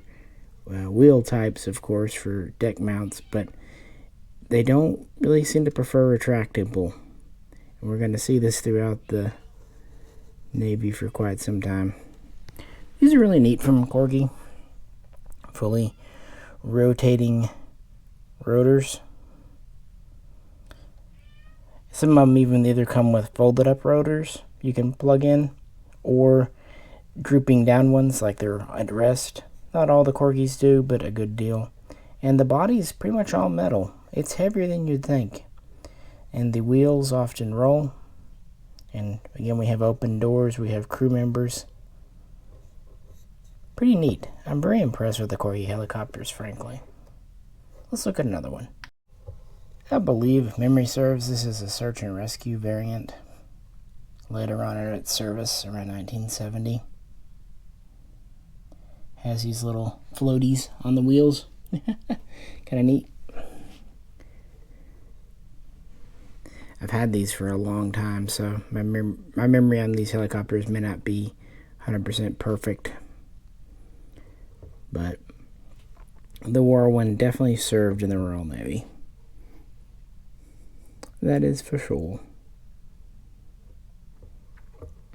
Actually, the reason I ended up with two was Pete's Collectibles made me a really good deal on kind of a bulk buy of Brit aircraft. I think I picked up 6 or 7 different variants all at once. And at the time, these were as low as about $35. So, you know, beginning with interchangeable rotors. Some of them had interchangeable landing gear if the helicopter supported it. Crew figures, moving parts, doors. They're pretty neat for that money.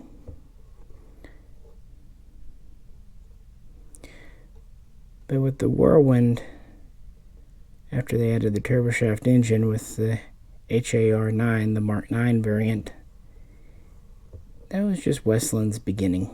They would end up making a lot of helicopters for a very long time, and actually advancing the the helicopter game quite a bit.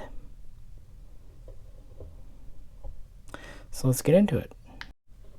The Westland Wessex. Initially designed to replace the Whirlwind in the anti-submarine role.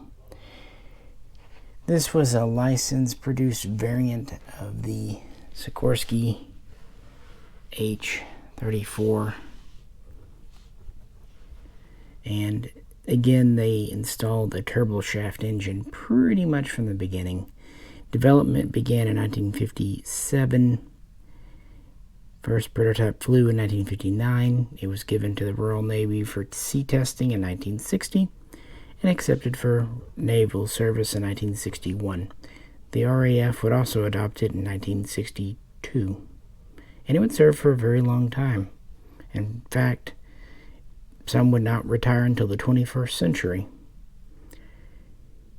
So our original version, HAS-1 has one, the Helicopter Anti-Submarine Mark I, was used by the Navy. You can guess the role. The Royal Air Force would get the Mark II, known as the HC, Helicopter Commando, was a transport utility. The HAS-3 would come about in the mid-60s with an uprated engine. And the Navy would also have the HU-5 helicopter utility, which could also carry troops. Had a crew of 2 and could carry up to 16 soldiers or 8 stretchers. Crammed in there, but yeah. Overall length was about 65 feet. And our rotor, slightly more than the Wessex, slightly more than the Whirlwind at 56 feet. Top speed, a little faster, about 130 miles per hour. Max altitude, about the same. The HAS versions, 1 and 3, could carry anti-submarine equipment, as you'd expect. And of course, the HC and the HUs were, geared for carrying folks. Yeah, just another helicopter, but showing a progressive improvement. Big old nose for the engine. Another Corgi here. This one does have a opening door. Even a little contrast. But yeah, originally made for the Navy. The Royal Air Force would find them quite useful. In fact, 55 Wessex would serve in the Falklands War in 1982 and become quite famous there. It's a pretty famous British helicopter, all things considered. So what do you think?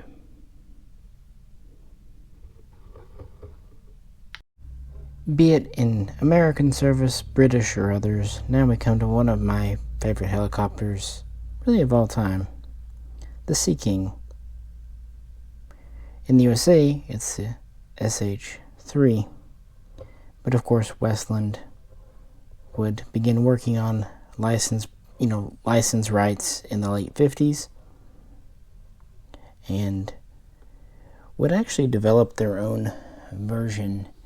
Something they're very quick to point out, that it was quite different from what was in America. The first prototypes were assembled in America, but to British specs, and then they would do their own. Their aircraft was designed to be more automated, to have more advanced new computer systems, just generally be a more capable aircraft, because obviously it's built after the American version, so they can benefit from that. And the idea, it was to replace the Wessex and the anti-submarine role. We have another Corgi here. This one I put the landed propellers on where they droop down.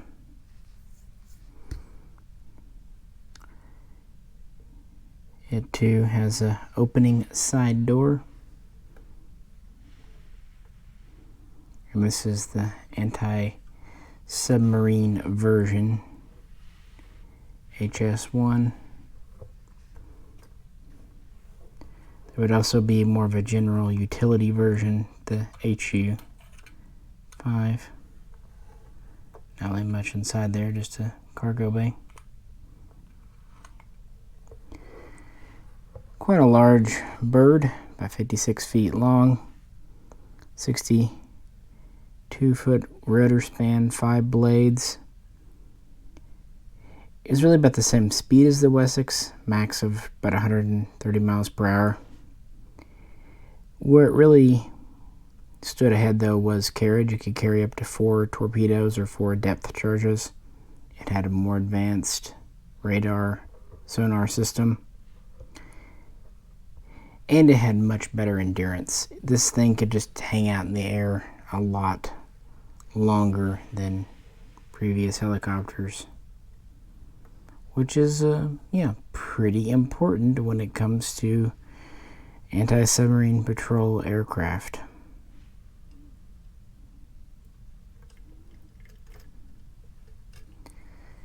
It in British service typically had a crew of 3. Although sometimes it could have as few as 2 or as many as 4, just for the crew. Pilot, co-pilot, sonar operator, crew chief. It's kind of dependent on the exact mission. And these, of course, would operate from the decks of carriers as well as the shore. And it's the Sea King.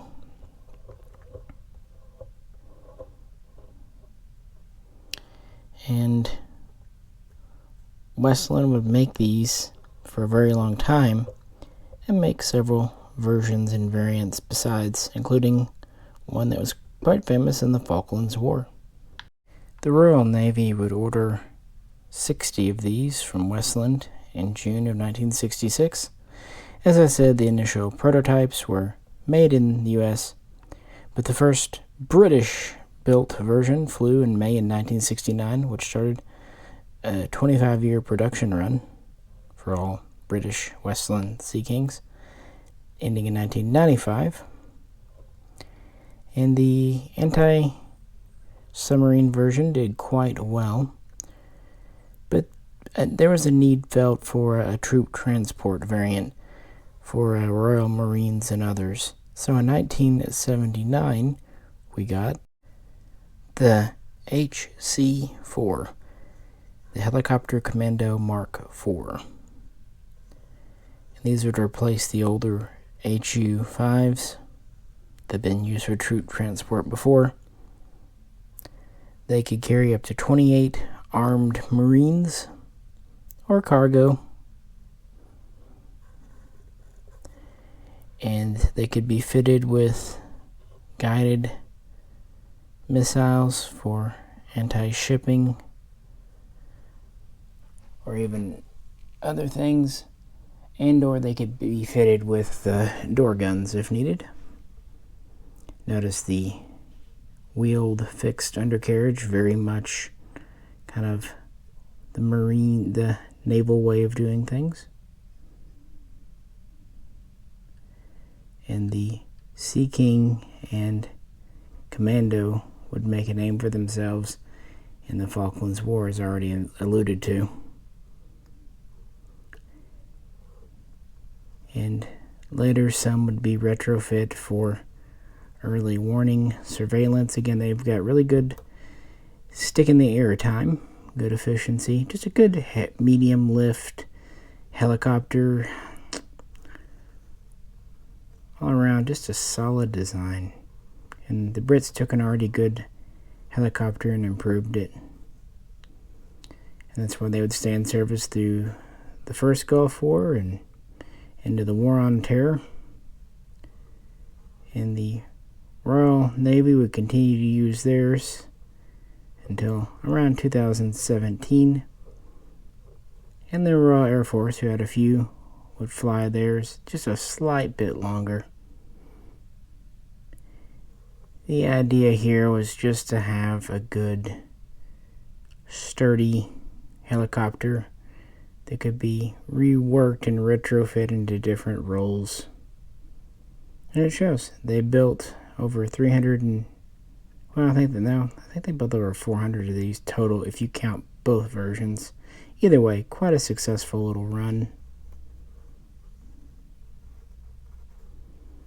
Yeah, and again, this is kind of one of my favorites. Of course, our next one's also kind of one of my favorites. And it's really our first truly British, or at least European, design. We're finally going to get a little away from Sikorsky and kind of do our own thing in England with. We come to the Westland Lynx. In production is the Augusta Westland Lynx. This is a unique helicopter. It's not a Sikorsky. It was kind of designed to exceed the capabilities of the Huey and to appeal to a wide range. It actually goes back to the mid-60s in what was supposed to be a joint project with France, Sud Aviation. The UK would purchase the Puma and the Gazelle, and France would purchase the armed variant of what would become this helicopter, but in '69 France pulled out, so early on, which means when this was first developed and the prototype first flew in 1971, it was more of a utility, even civilian aircraft. And it did very well. It set speed records of 199 miles per hour. Later on, an upgraded version would set a record for 215 miles per hour. For a helicopter, it's quite fast. It had hingeless rotors, blades. It was actually capable of rolling and other acrobatic maneuvers. And after it was performing quite well in the 70s, the Army and the Navy expressed interest. First it was the Army, later the Navy.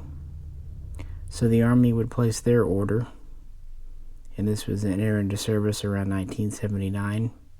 And the Navy would order 60 anti-submarine variants, which would become known as the HAZ-2, Helicopter Anti-Submarine Mark II.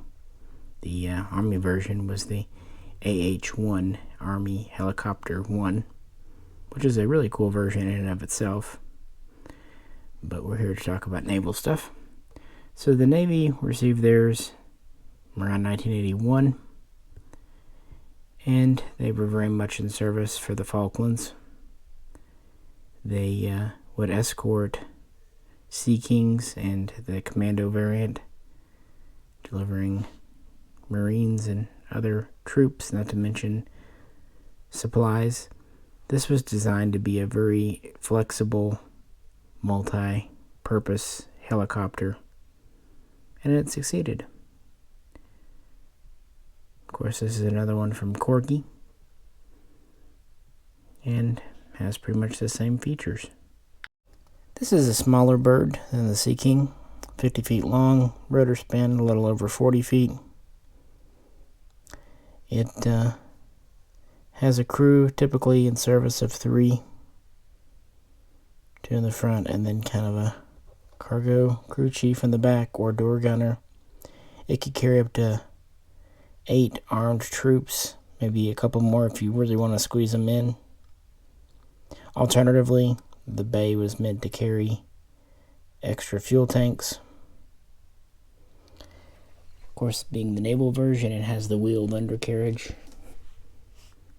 And the anti-submarine version could carry 2 torpedoes or 2 depth charges. It could also carry 4 of the new Sea Skua missiles. They're guided missiles, anti-shipping.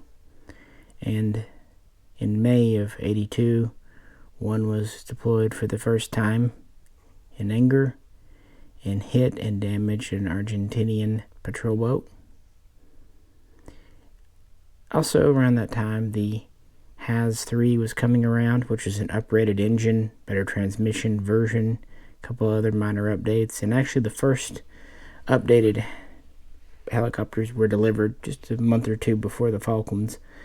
They would update their entire fleet, which was around 53, and then get about 30 new production HAZ 3 airframes.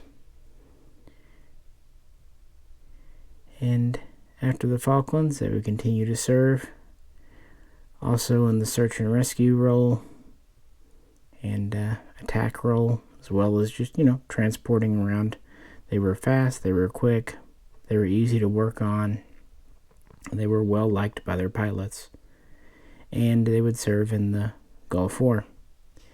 In fact, Royal Navy HAZ 3s, with a minor update for the Gulf, would be in the largest naval battle of that war.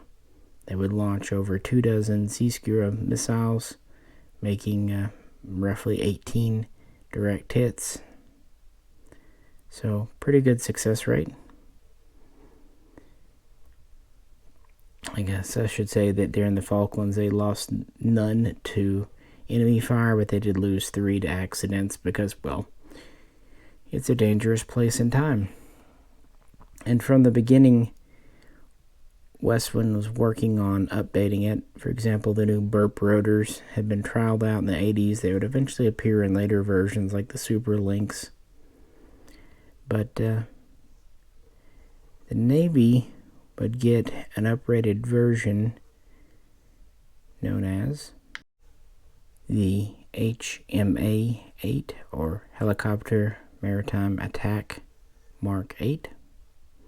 This particular version here is from the acrobatic naval team, Black Cats, but I was just happy to get any variant in the later style. It has additional equipment. The original has 3 and 2 had radar. This has a 360-degree radar system, sonar system, additional ECM, early warning such, updated to fire near weapons. Some of these are also fitted with door guns. And just generally an update of avionics, the cockpit, that kind of thing. It was kind of an interim step to the newer versions. But yeah, this is the latest in the Royal Navy's Lynx family.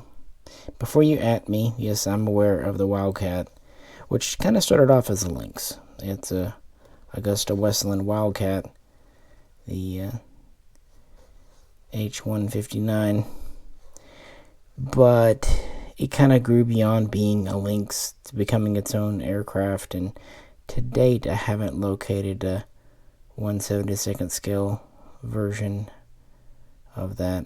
I'm sure one day they'll do one as they get out. I'm a little surprised that De Agostini or someone else hasn't done one, but so it goes.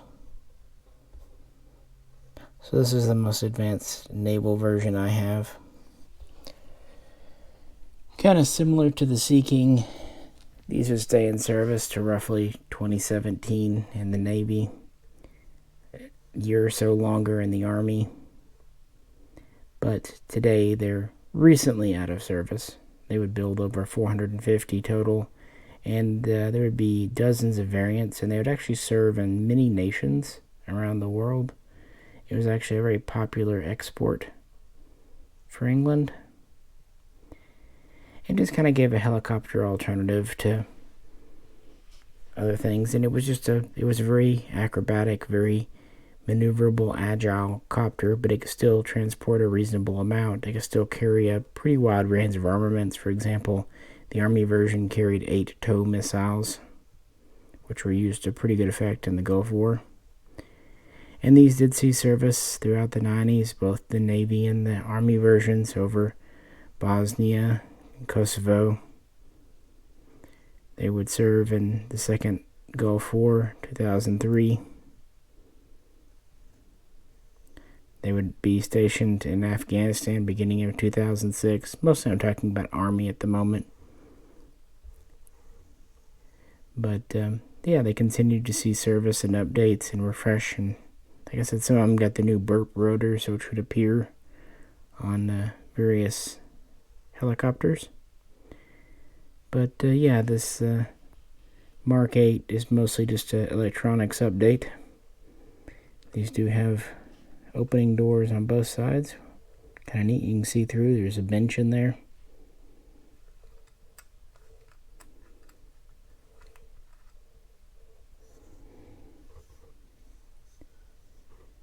And there's crew in the front. Again, I'd like to get a Westland Wildcat for the modern fleet, but oh well. This is pretty cool. But we still have a couple of more helicopters to talk about before we rejoin the fleet and aircraft. Well, fixed wing, I should say, because these are aircraft. They do fly in the air. They are not fish. Not unless something went horribly, horribly wrong. Okay, bringing out a Chinook might be a little bit of a stretch for a Royal Navy video, but in my defense, these provide medium and heavy lift capability to the entire British military and do operate from the modern carriers that we'll talk about. So that, plus this is just kind of one of my favorite Corgi models, makes it worthwhile, makes it worth talking about. In the US, this is known as the CH-47 Chinook. In the UK, it's just known as the Chinook. And the first version was the HC-1 Helicopter Cargo 1. And that actually goes back to 1967 when they were going to order 15. They were going to be modified HC-47B variants. But that same year later on, Defense Spending Review and budget cuts canceled that order. That was going to replace the old Belvedere, but it would have to soldier on, and then the new, at the time, Wessex would take up the slack. And this would last for about a decade. But in 1978, post decommissioning of part of the fleet and other cuts, really the need for a modern heavy lift chopper came back, and so 30 HC-47Cs were ordered from Boeing in the USA, and these actually would be delivered, and they would keep the same moniker, HC-1.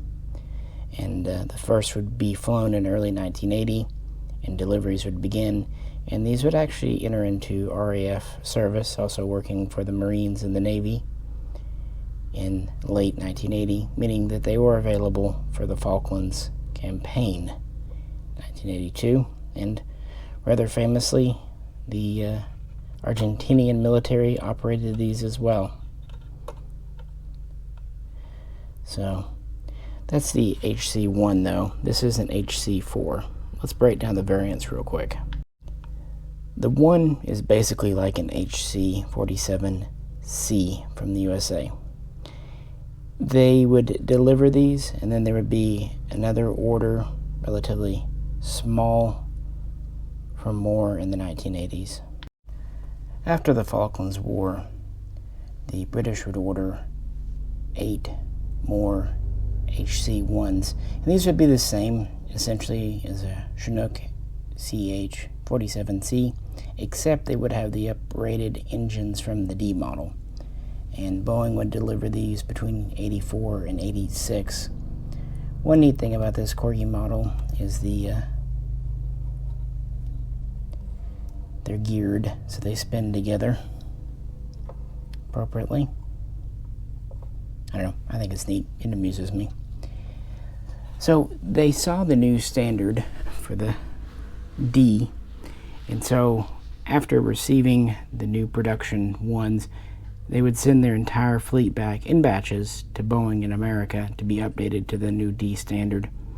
These would get new composite rotor blades. They would have a pretty significant revamping of the cockpit to make workload easier, make just, everything flow better, newer instrumentation. They would also give it an updated, more redundant electrical system.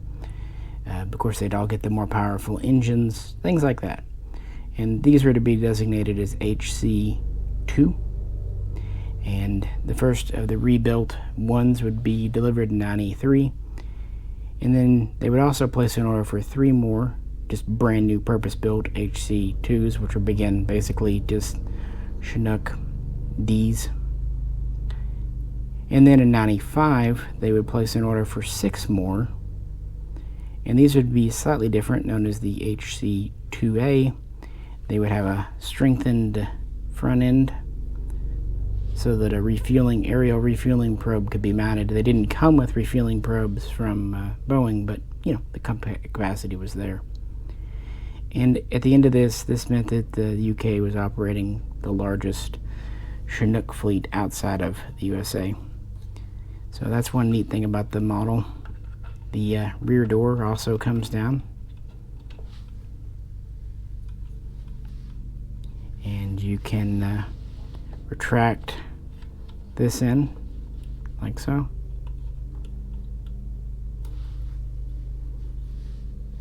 And press it down all the way to the ground, and then actually fold out the ramp here. Ready for a 1/72 scale vehicle to go in. Well, it would be, except there's a little guy up there. And the cargo. Yeah, I just think that's kind of neat with the corgi mold, how it works. And you can fold it back up, and you can have it partially open if you want, like so. The landing gear in the back do rotate, and in the front they not only rotate, but they pivot as well. And of course you have pilot's figures in here.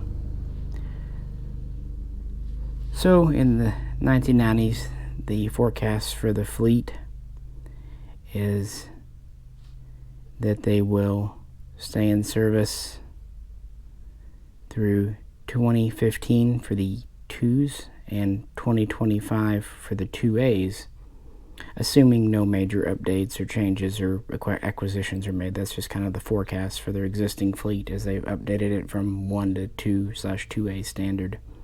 And of course these would serve in the various theaters. They would be in the first Gulf War. They would be used extensively in Northern Ireland to support British forces. They would be used in the Balkans up through 1999, Kosovo, all that. And they would again be used in the Second Iraq War, and then eventually also in Afghanistan. Pretty much any theater that the British operated in, they'd be used in. And they would be used to support not only the RAF, not only the British Army, but the Marines and the Navy, because this is a very solid, versatile helicopter. And that's just the HC2 variant. This is the 4, and actually today we're up to the 6 and 6A variants, so they've continued that. I'm sure most of you know the capabilities of the Chinook, but let's go over them a bit and then talk about the current variants. The Chinook is a truly large helicopter, just under 100 feet long, with a 60-foot rotor span, dual engines, and they are keyed together, so if one goes out, another one can operate both.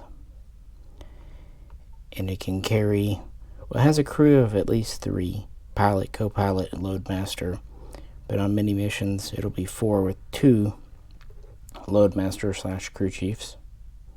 And it can carry 55 fully equipped soldiers or equivalent payload, and that's just inside. It can also serve for airborne for paratroopers. And of course, it can undersling cargo as well. Quite a lift capacity. Exactly how much depends on the altitude and the exact variant. It's not slow either. At about 180 miles per hour top speed, and it has a respectable max altitude of over 18,000 feet. And for defense, it can be armed with 2 miniguns or an M60 machine gun. But this is a cargo helicopter first and foremost. Although they did try a Special Forces variant, and that worked out real well. In the late 90s, the British wanted to buy the MH-47E used by the U.S. Special Forces. And so they ordered 8, and these were delivered in 2001. They had night vision capability, improved range, endurance, better fuel efficiency, better navigation software, again for night use especially, and other updates to really gear them for clandestine missions. Sounds good, right? Well, they got them in and realized they couldn't certify them under British regs, the avionics package. I don't really pretend to understand exactly why or when, but it is to do with the specifications laid out for the whole program. It was ridiculous. Regardless, it was called the HC-3. And basically those 8 helicopters kind of languished for a number of years, and they didn't really know what to do with them. They couldn't really use them. Finally, in 2007, it was announced they were going to devolve the avionics software to HC2 standards so they could use them. And the first of these downgraded, at least in theory, would fly in July of 2009, finally letting the HC3 go into service. And this was a huge political debacle in the UK, costing way more millions than it needed to. So, hey, it's not just the US government that can do it. But by this point, the fleet's starting to approach that 2015 target date for retiring the older 2s. What to do? Are they going to keep operating them or switch over to something else? At the end of 2008, right as the downgraded HC-3s were about ready to take flight, a new program was announced to update the whole fleet to a new standard. It would have uprated engines. It would have forward-looking infrared sensors, FLIR.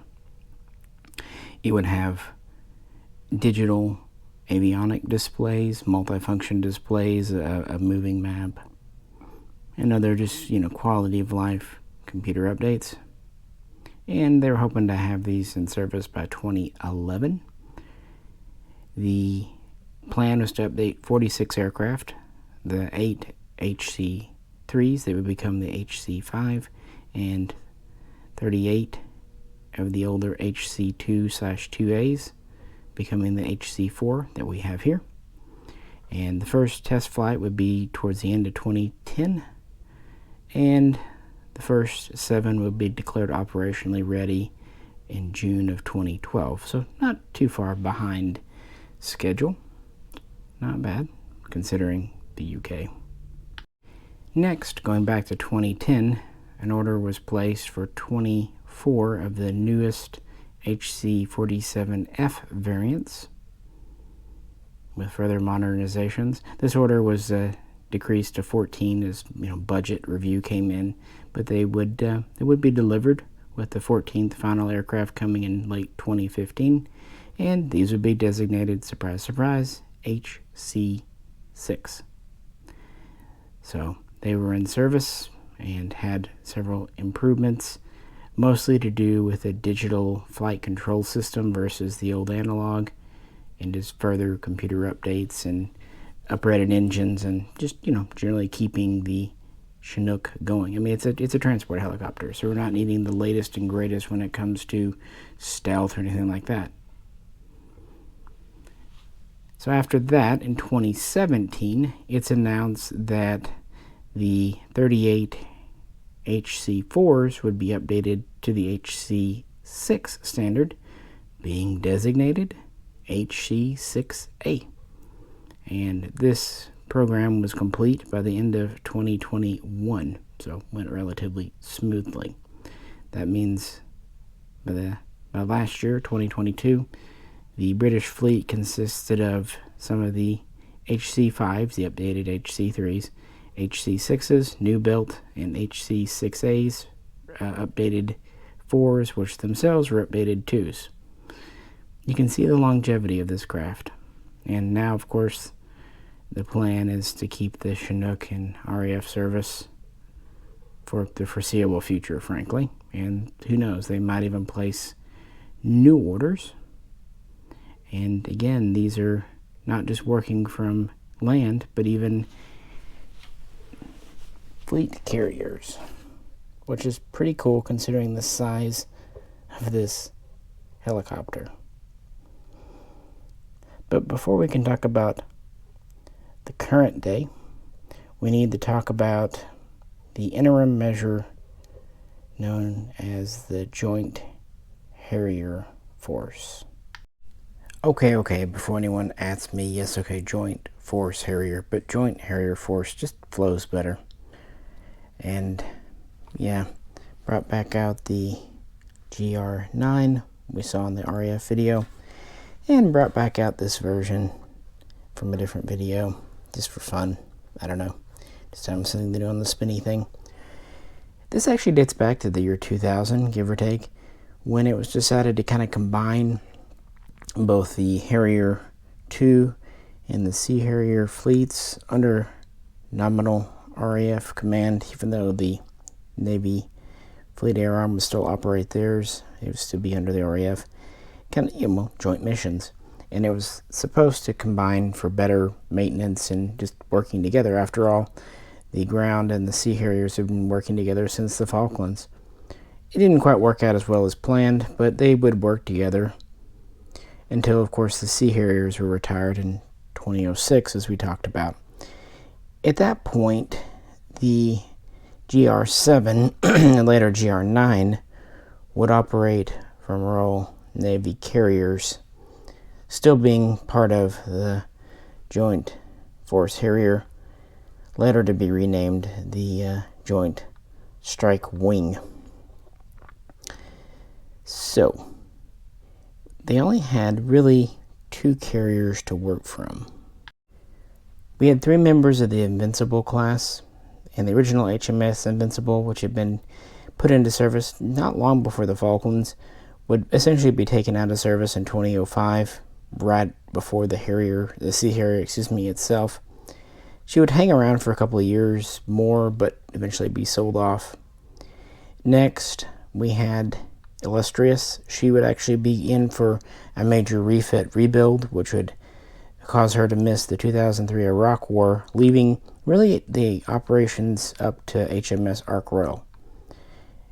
Now, Illustrious would return and still support the Harrier 2009-2010 in Ark Royal, but this would just be a temporary thing. Basically, you have the GR7 and GR9s operating off the naval carriers, performing both the air-to-air defense intercept role and the, strike role, as the name implies. But these would all be the Air Force's version, even if some Navy pilots are still hanging about. So kind of renting space on carriers. Illustrious would be the first to give up her Harrier wing in 2010. But then later that year, towards the end of November, the last flight from Ark Royal would happen as well. Now, Ark Royal would be decommissioned beginning in March of 2011, so she would not outlast the Harrier either. Interestingly, Illustrious, the second member of the Invincible class, would continue on till about 2014. And since there were no Harriers to operate from it, she was a helicopter carrier, which is kind of the original story told about the Illustrious class, the Invincible class, and Illustrious, Invincible, and Ark Royal. Anyway, I found it a little interesting that the second member was the last to retire, not the third member, which didn't come online until 85. But then again, like I said, Illustrious had a pretty major refit in the early 21st century. Either way, yeah, that's kind of the end of not only the Harrier force, but also British carrier capability. That is until the next generation of carriers came around, and the next generation of fixed wing and rotor wing aircraft. So let's end the video with those. But before that, let's talk about carriers for a minute. There's not a lot of modeling to discuss when it comes to carriers in general in diecast, but we have the new Queen Elizabeth class thanks to Corgi. But before we talk about Britain's current carriers, we need to talk about the illustrious class.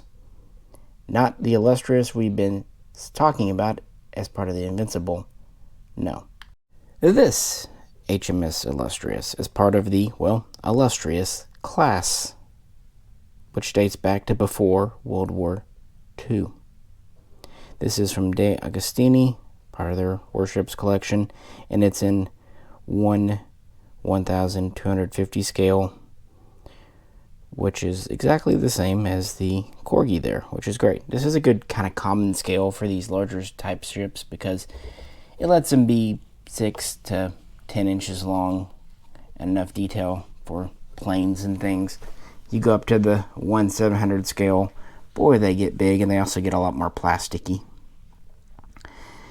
Anywho, this is a World War II carrier, and this is in World War II guys with prop planes. Why are we talking about it in the jet video? And we could go all the way back to the HMS Hermes and then the first Ark Royal carrier, but those were exclusively propeller aircraft carriers. While the Illustrious class started off, there were 4 members built right before World War II, actually built to the terms of the Washington/London naval treaties, so they were held to 23,000 tons.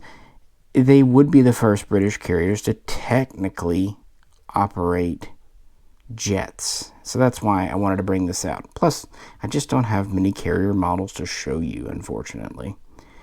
So, spec-wise, like I said, about 23,000 tons, a little more, but, hey, who's counting? Started off at about 740 feet long. They would do a deck extension at about 750, about 96 feet wide. Usable deck was about 630 feet. Originally defended with different AA guns, including the famous pom-poms. Originally, the British carriers meant to operate in the Atlantic would park their planes under the deck. When they started kind of doing the deck parking, like America, for operations in the Pacific, they expanded their number of propeller planes from 36, which it was designed for, up to about 50. Of course, different sizes, different things. It had 2 elevators, a catapult. Deck armor was very important. British really pushed that innovation forward. It did have radar given to it in World War II. Like I said, there were 4 members of the class, and they were used very heavily in that war. This was going to go fight the Japanese, and it started to, but it was hit by some kamikazes and would go on for refit, so it missed the very tail end of the war. So in 1946, the HMS Illustrious, with many miles, by the way, top speed of about 30 knots, range of about 10,000 to 11,000 miles on given fuel. Of course, traditional. No nuclear powers back then. But, and a crew, for what it's worth, of about 12 to 1,300 at full capacity, including the air group. Anyway, it was decided to make this a training ship, and that's why it's in this video. And a couple of other members of the fleet were as well, but we're just going to kind of breeze through this here. So yeah, in 1946, this was one of the first ships selected for jet trials. So it would feature the first Sea Vampires flying off of it in the late 40s. And actually, after a minor refit in 48, 49, it would also have some meteors, Gloucester meteors, trying to take off and land. In fact, in 1950, in November, right as the Korean War is heating up, an experimental plane from a supermarine would be the first swept-wing jet anywhere in the world to land on a carrier on the Illustrious here.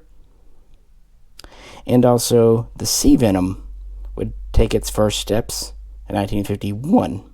This is again still a training and whatnot carrier, still operating around. In fact, it made even a couple of foreign port calls. but it wasn't going directly into combat because it's getting quite aged. And it would start helicopter trials in 1954. I should have mentioned it was sent to Cyprus in the early 50s for some operations, but that was kind of the last kind of combat theater use. And then it was paid off in 1955. Now, to be fair, when these carriers, especially its sister ships, were updated to launch jets, they usually were given a new angled flight deck for a little more length. And this one doesn't. Again, this is in World War II, guys. But I just wanted to mention it because they are using World War II carriers. But by the mid-50s, all of these except one were paid out. And the youngest member of the illustrious class would actually finally be retired in 1968, although it had been in second-line training use for years before that. Don't have a model to show you, sorry, but next we have the Implacable class. There were 2 members. It was laid down World War II, launched around 1944. It was a 36,000-ton aircraft carrier, a little bit longer, about 760, 770 feet, and still about 96 feet wide, mostly for going through canals and whatnot. A little bit faster, 32 knots, but a little bit better range at about 12,000 miles. Much larger crew, and it was designed to operate up to 80 propeller aircraft, although by the jet age, this was greatly reduced for obvious reasons. Kind of a footnote, they didn't really much outlast the Illustrious, but since there were 2 members and they did operate some jets in the 50s, I thought I would just briefly touch upon the Implacable because it is showing the post-London Treaty size of, again, 36,000 tons. The next major carrier development for the Royal Navy was the Audacious class. Planned to have 4 members, 2 were canceled, leaving us with Ark Royal and Eagle, which we've talked about throughout this video. Unfortunately, again, don't have models of those. I do have an Ark Royal, but it's the original carrier, not that one. Anywho, these were first launched in the early 50s and were originally about 37,000 tons and a little over 800 feet long. And they were designed to carry, 50 to 60 aircraft of the early jet era. They were about 31 to 32 knots and had quite an expansive crew. Kind of hard to pin down because they both went through some major refitting and whatnot. In fact, the Audacious were the first to have the surface-to-air missiles for defense, as well as guns. They went through a lot of things. Like I said, Eagle, she would go in for a major refit around 64. She was supposed to go in for a second one to operate the Phantom, but that never happened. Ark Royal would go in for her first major refit to operate the Phantom in 67, coming out around 70. Things would change, yada yada. The air groups would, of course, shrink down after Ark Royal's final refit there. She could operate about 3 dozen planes, 38 maximum, although in practice she rarely carried that many. And these were the 2 major carriers of the fleet. And yeah, upwards of 40,000 tons. They were relatively large, although the U.S.'s new nuclear carriers, by the way, these were not nuclear, they were still a gas turbine, gas engine. And I really wish someone would make models of those, but not as much as the Invincible class.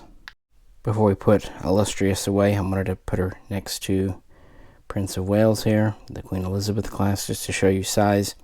Because the Invincible class, there were 3 made, is actually smaller than the Illustrious. The 56 white paper really seemed to impact the Air Force more than the Navy, but in the mid-60s, the Navy really got its cut, and that's where the refit of Eagle was cut away, as well as the next 2 super carriers. But they needed a naval force. This is the UK we're talking about here. So a bit of a political compromise was reached with the through-deck cruiser or helicopter carrier concept. and this would become the Invincible. It was the first to have the kind of ski jump thing, and they were actually smaller, like I said, than the Illustrious, about 22,000 tons. They were 686 feet long, so a little shorter, and they had a flight deck of about 550 feet, so pretty good use of their flat deck space.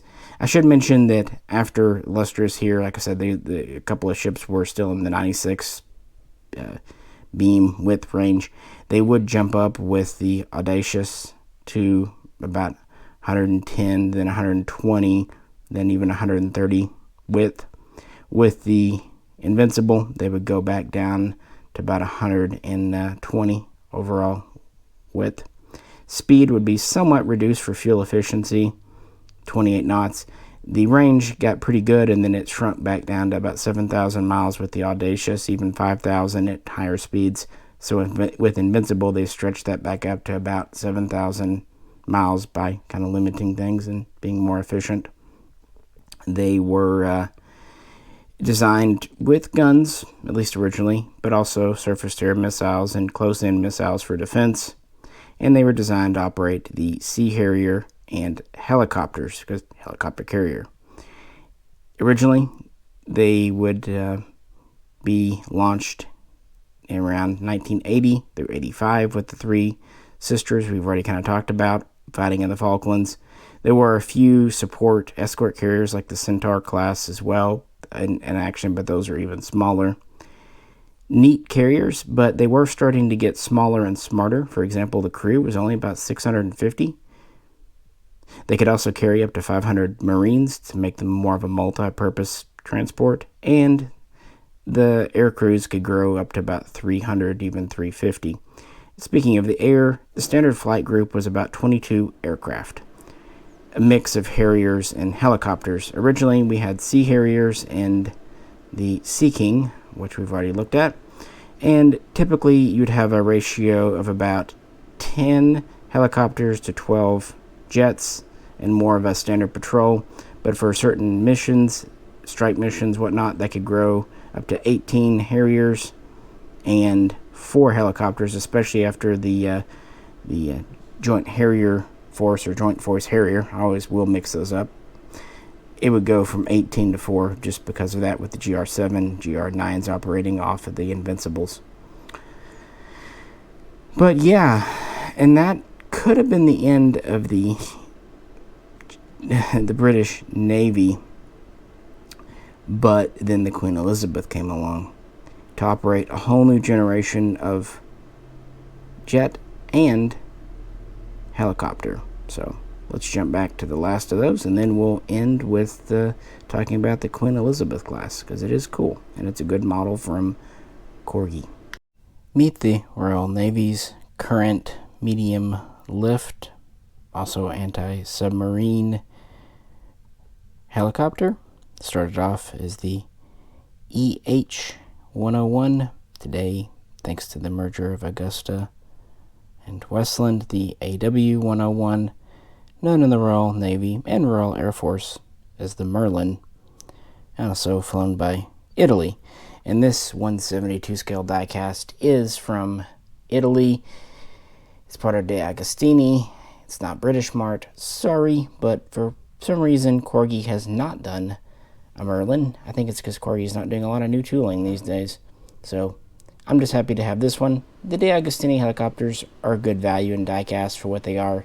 Much better than a Mercum as far as durability and also looks. Not as nice as Corgi, definitely not as nice as Hobbymaster will make do. And this actually does date back to the Invincible classes. As I said earlier, the Sea Kings started retiring around 2016 to 2018, and this is really the helicopter that allowed them to do that. Going all the way back to the late 70s, the British government wanted proposals for a new anti-submarine utility multi-purpose medium lift helicopter, and Westland initially proposed the WG-34 program. Incidentally, Italy, who not only had been using the Sea King II, but Augusta had been manufacturing it under license, they said, hey, we also need to replace the Sea King. So a romance was born. In 1981, the British and Italians started to come together. It was consummated in 84. Partnership was signed up. The EH company was initially made to kind of create this as a joint venture. A mock-up was shown the next year in Paris, and then in late 1987, the initial prototype, the EH-101, flew, and full production was up and running by 1990. And around 1995, Italy and the UK both placed orders. The RAF and Royal Navy both ordered the new helicopter, although the RAF, at least some in it, were more interested in the CH-47 Chinook, which is why we see orders from the U.S. on those, but probably also explains why Chinook production was never undertaken in the U.K., because this was here. And in 2000 or thereabouts, Augusta and Westland merged, and then a short time later the name was changed to AW-101 from EH. And the initial deliveries were in 97, first to the RAF, and then a very short time later the RN got their first one, and then I think they ordered around 44, 50 in the Royal Navy, and deliveries were from 98 to 2002. In the initial version in the Royal Navy, intended for anti-submarine warfare, was known as the HAS Mark I, HAS 1, but soon, thanks to the new mission role post-Cold War, it was redesignated as HM-1, I would imagine for helicopter multi-role or multi-purpose, but I could be wrong. Anyway, we're this far into the video, so I've been wrong many times already. Doesn't matter. And the Royal Air Force would get the HC Mark III helicopter cargo Mark III. And yeah, that would be the first line of deliveries. So they were both in service in time for the Second Iraq War and operations in Afghanistan, and they would operate from the Invincible classes for about a decade. And then after that, we would get the updated, more powerful HM-2 Mark II in the Navy, which basically just had an updated cockpit and more lift capabilities. So what is the Westland, the Augusta, the 101, the Merlin? Well, the general idea was it was supposed to best the Sea King in every way. Better endurance, better multi-role capability, more modern construction, better operation in various environments, while also being about the same size. And it's a large helicopter, even if it is a single rotor. And it does take quite a few cues and inspirations from the Lynx, which was very successful. About 64 feet long, with the rotors out, full span. It's about 61 feet. It has 3 engines, so good redundancy there. Top speed of about 175 miles per hour. Standard crew of 3, although some missions detail 4. And max altitude of about 15,000, 16,000 feet, give or take. It had modern composite materials in its construction, de-icing. In fact, it was designed to operate in a very wide range of temperatures and also altitudes, hot and dry and all that, which actually came in quite useful for Afghanistan. Obviously, it was meant to operate from ships. Originally, it could carry 4 Mark III depth charges or 4 Stingray missiles, at least in the Royal Navy. Other branches had other services. Had 2 hard points to carry those.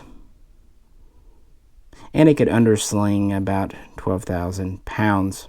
Internally, the initial Mark I could carry about 25 seated or 38 standing troops, or up to 6 litters, although 4 was really the maximum practical with attendants. With the Mark II and the uprated engines and just redesign, this could jump quite a bit. It could carry up to 30 seated troops or 45 standing troops. and up to 16 liters, although again with attendance this would kind of go down.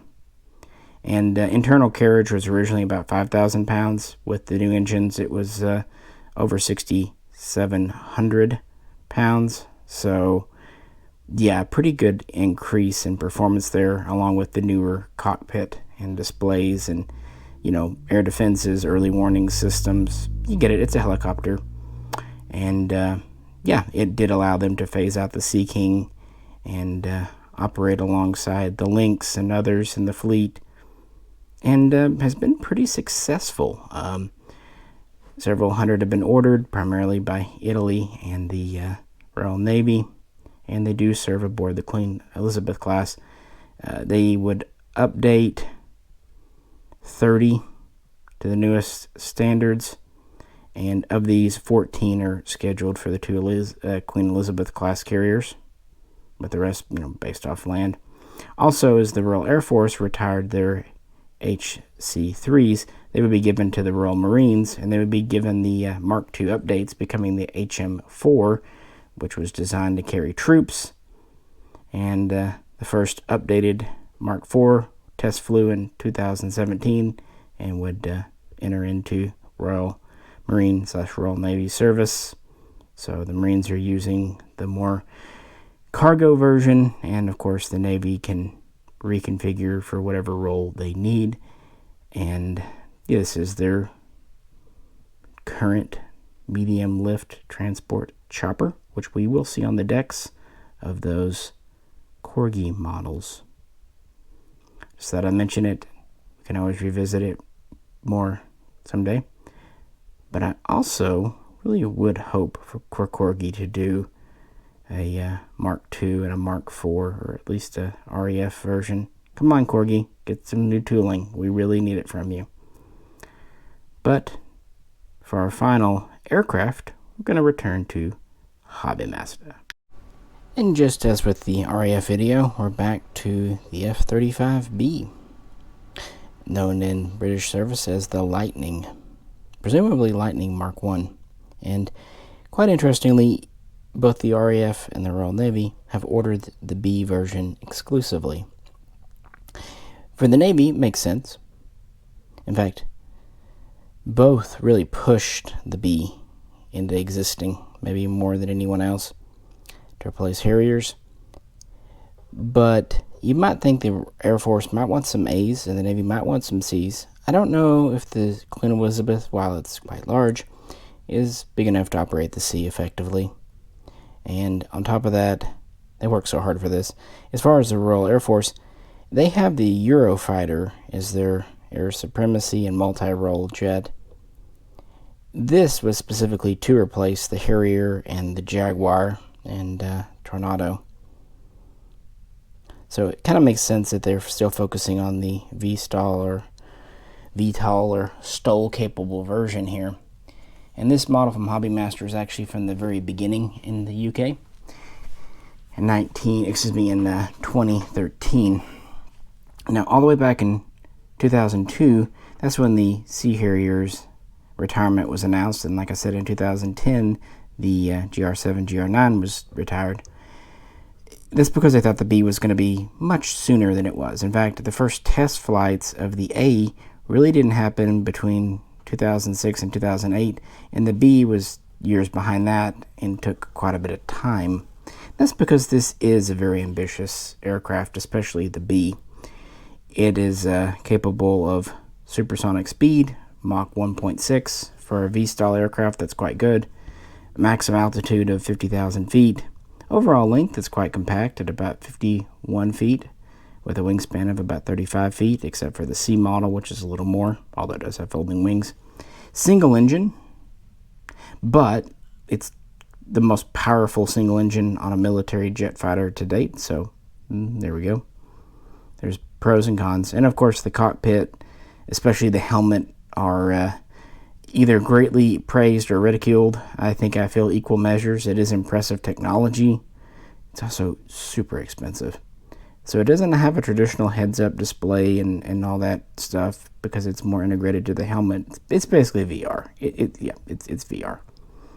Kind of makes you wonder if sometimes the pilots are playing like PS5 in here. or Oculus or whatever. I don't know. I don't do video games. I don't know why. There are 2 internal weapons bays. The A and the C model can carry up to 4,000 pounds internal and bombs, plus a couple of AIM-120 AMRAAMs. The B model, that gets cut down to about 2,000 pounds. At least it can carry up to 2 1,000-pound bombs and a couple of AMRAAMs. Again, on paper versus practical, on paper it can carry over 5,000 pounds in internal bays for the AC, and the B is about 4,000 pounds, but in practice, because the overall weight is about 10,000 pounds different between the A and the B where it can take off. And of course range is greatly affected because of all the extra stuff in the B. You've got about 1,200 miles straight range in the A and about 900 in the B. Combat range, that drops to about 700 and 500 respectively. So yeah, the A has an internal 25 millimeter gun, but the B uses a pod, and as far as I know, the Royal Air Force has not cleared, and the Royal Navy has not cleared the gun pod, but I could be wrong on that. And of course, the whole idea, this was meant to be quote-unquote inexpensive stealth technology, and I guess compared to the F-22 Raptor, it is. Just stealth coatings are very hard to maintain and mass produce. They said it would be about 20% cheaper to operate per hour than an F-16, but Lockheed was wrong. It ended up being over 10% more expensive to operate per hour than an F-16, at least in the beginning. Speaking of, yeah, the UK,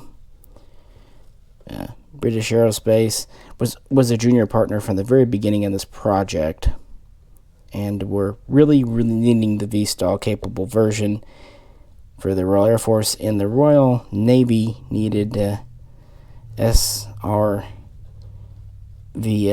capable version, basically short rolling takeoff for payload, and then capable of vertical landing if needed after expending its missions, although most of the landings would still be short versus vertical. But they really kind of push the cargo capacity. In theory, the A can carry up to 18,000 pounds and the B 15,000 pounds, but again, in practice, you're not really going to see that. And this model here is from 2013, which is when the UK started receiving their very first Lightnings. That would be the RAF Test and Eval Squad. Later that year, the first combat-capable version would be announced for the RAF, the Dam Busters. But still, it would take time. In fact, they wouldn't get their first 4 planes until 2018, but they would declare themselves with initial operational readiness in 2019. They would have their first overseas deployment in Cyprus, and then in June of that year, the RAF would have their first combat patrol missions looking for terrorist targets in the Middle East. So the Royal Navy was kind of taking second fiddle. On the other hand, they were still working up with the Queen Elizabeth and Prince of Wales. So, yeah, let's switch models out. Did I pick this model up just for this video? Yes. Did I actually delay recording the end of this video for a week for it to come in? Also, yes. But it was good timing, too, because the Flying Mule had a good Labor Day sale. So, yeah. This is another RAF Lightning, but in so-called beast mode, showing the 6 underwing hardpoints external stores, which is really where the majority of its lift capability can come from, even the B. Of course, it will disrupt stealth mode, and this model does come with a gun pod too. And I have found that the Hobbymaster stand that plugs into the engine, one of the adapters will actually fit the F-35B, so my U.S. Marines Beast Mode version, I do have the gun pod on. But again, I don't believe the RAF or the Royal Navy have cleared the gun pod, at least for combat use. So I didn't see any reason to use a stand for this. But I did want this because it does show an interesting weapons loadout. Going back, yeah. So the first RAF squadron stood up in 2013, followed by the first combat one. They received their first aircraft, then they put them into service.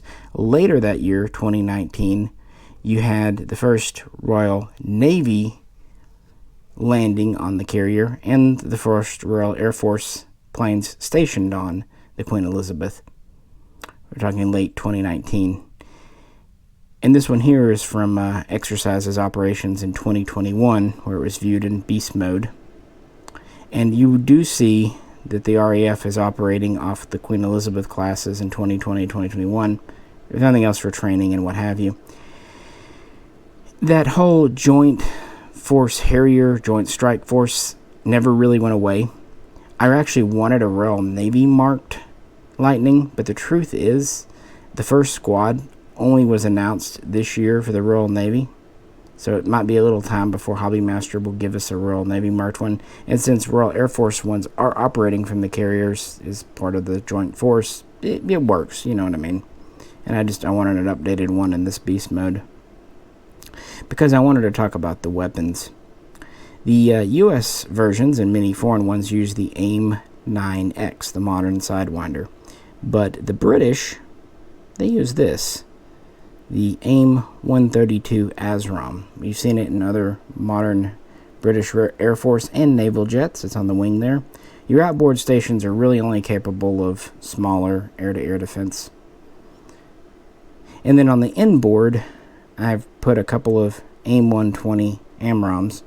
That is what Britain is using currently, although there are plans within the next 5 years or so to integrate the Meteor missile.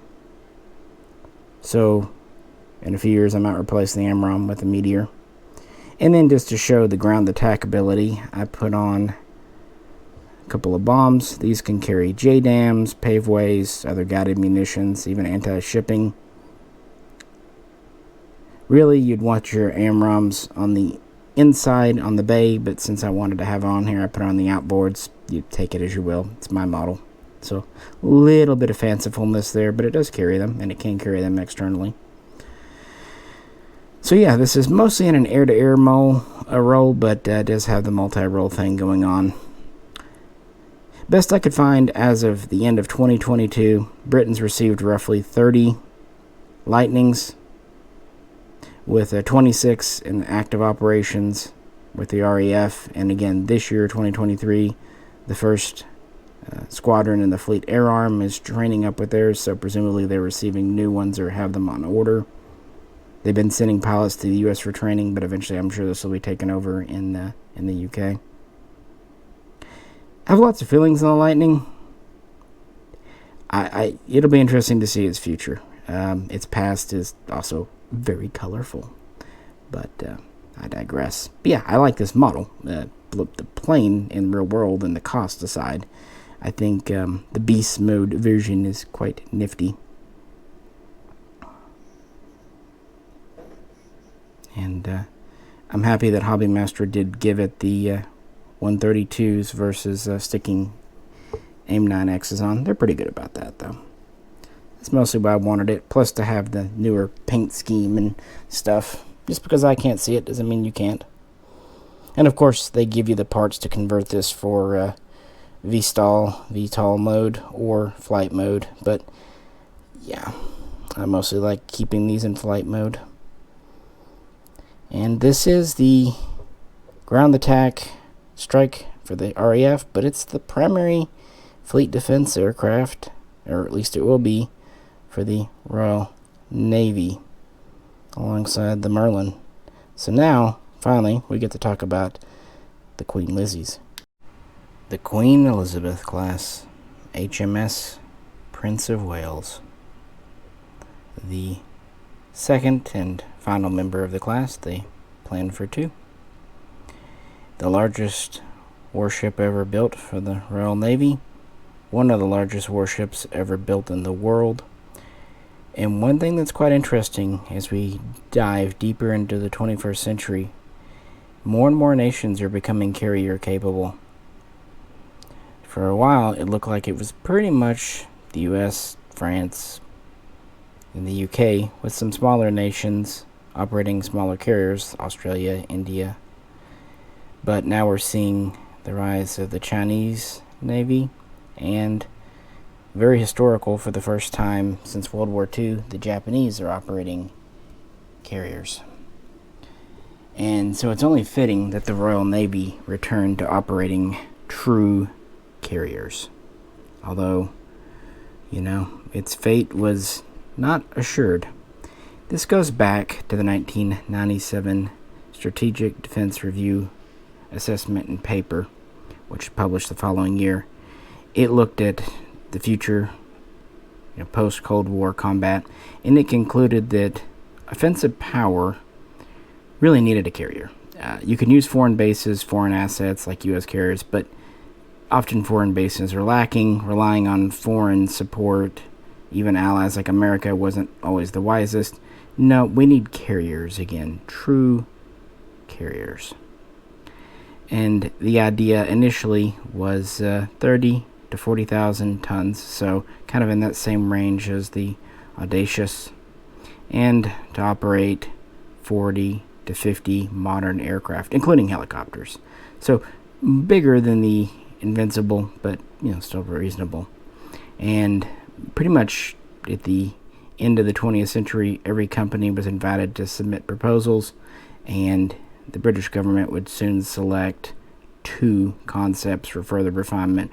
One from BAE Systems, B Systems, and another from Thomson, soon to be Thal Group. But there were many, many others behind the scenes. And this would lead them to commit to the Joint Strike Fighter, JFS program in 2000-2001. And that's why at the end of 2002 they announced they would be purchasing what would become the F-35B to replace the Harriers. And things would go forward, at least for the first member of this class. The earliest work and funding would be 2004-2005, although full funding and truly laying down the ships wouldn't happen until 2008. Construction would begin. By 2010, this is the time when they considered retiring either the the Tornado or the Harrier. Defense was kind of going back and spending was cut, so it wasn't sure if the second ship would actually ever launch. Even then, they originally considered it to be a steam catapult and Cato bar system versus the ski jump. In 2012, it was said if they do launch the second ship, it'll still use the ski ramp system. But in 2015, the Prince of Wales's future was confirmed. Construction was somewhat already underway, but it was confirmed because the idea was we're going to buy 138 F-35Bs for the Royal Navy and Royal Air Force, and we're going to pretty much have one air wing available at all times, because one carrier can be in for refit, repair, resupply, and the other carrier can go out to project forces. And so that's why they justified 2. Plus, the Prince of Wales was already laid down and, scrapping waste and all that. And this was a huge project. Even though the Thal's program was, the plan, I should say, was picked, BE Systems would kind of be the prime contractor. It would end up being the Aircraft Carrier Alliance Group, which was pretty much every company in the UK that could do this, combining to make these happen. And they were built at over half a dozen shipyards, and it was the entire nation. It was a big budget boost for the UK's flagging ship industry, frankly. And these started to see service. And as you can tell, this is quite a bit bigger. This is the same scale as the Illustrious. And it's a large ship. It's over 920 feet long, so considerably more than the Ark Royal before her. At the waterline, it's only about 130 feet wide, but we go up to the flight deck, and we're over 230 feet at certain points. So quite a massive deck. It is only about 2/3 the weight of a Nimitz class, but it's 3 times the weight of the Invincible and about twice the weight of the Audacious at about 65,000 tons. Although the idea from the very beginning, these were meant to be future-proof, where they could update and upgrade them. So they allowed for up to 70,000 tons, so a growth of about 5,000 tons over time. so making it quite massive. That said, it's still capable of a good 25 plus knots, probably much more, but the actual top speed is classified.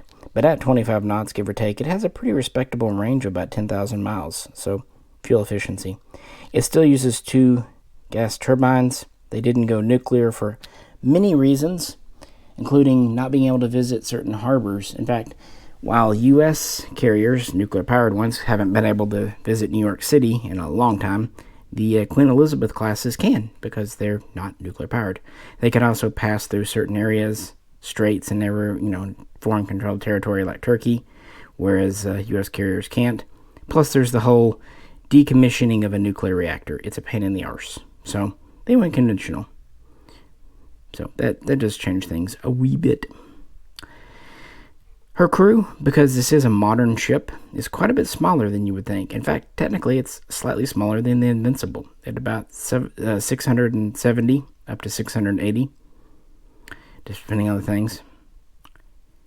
Although it has bunks up to 1,600 and nearly 500 crew quarters, bunk rooms, what have you.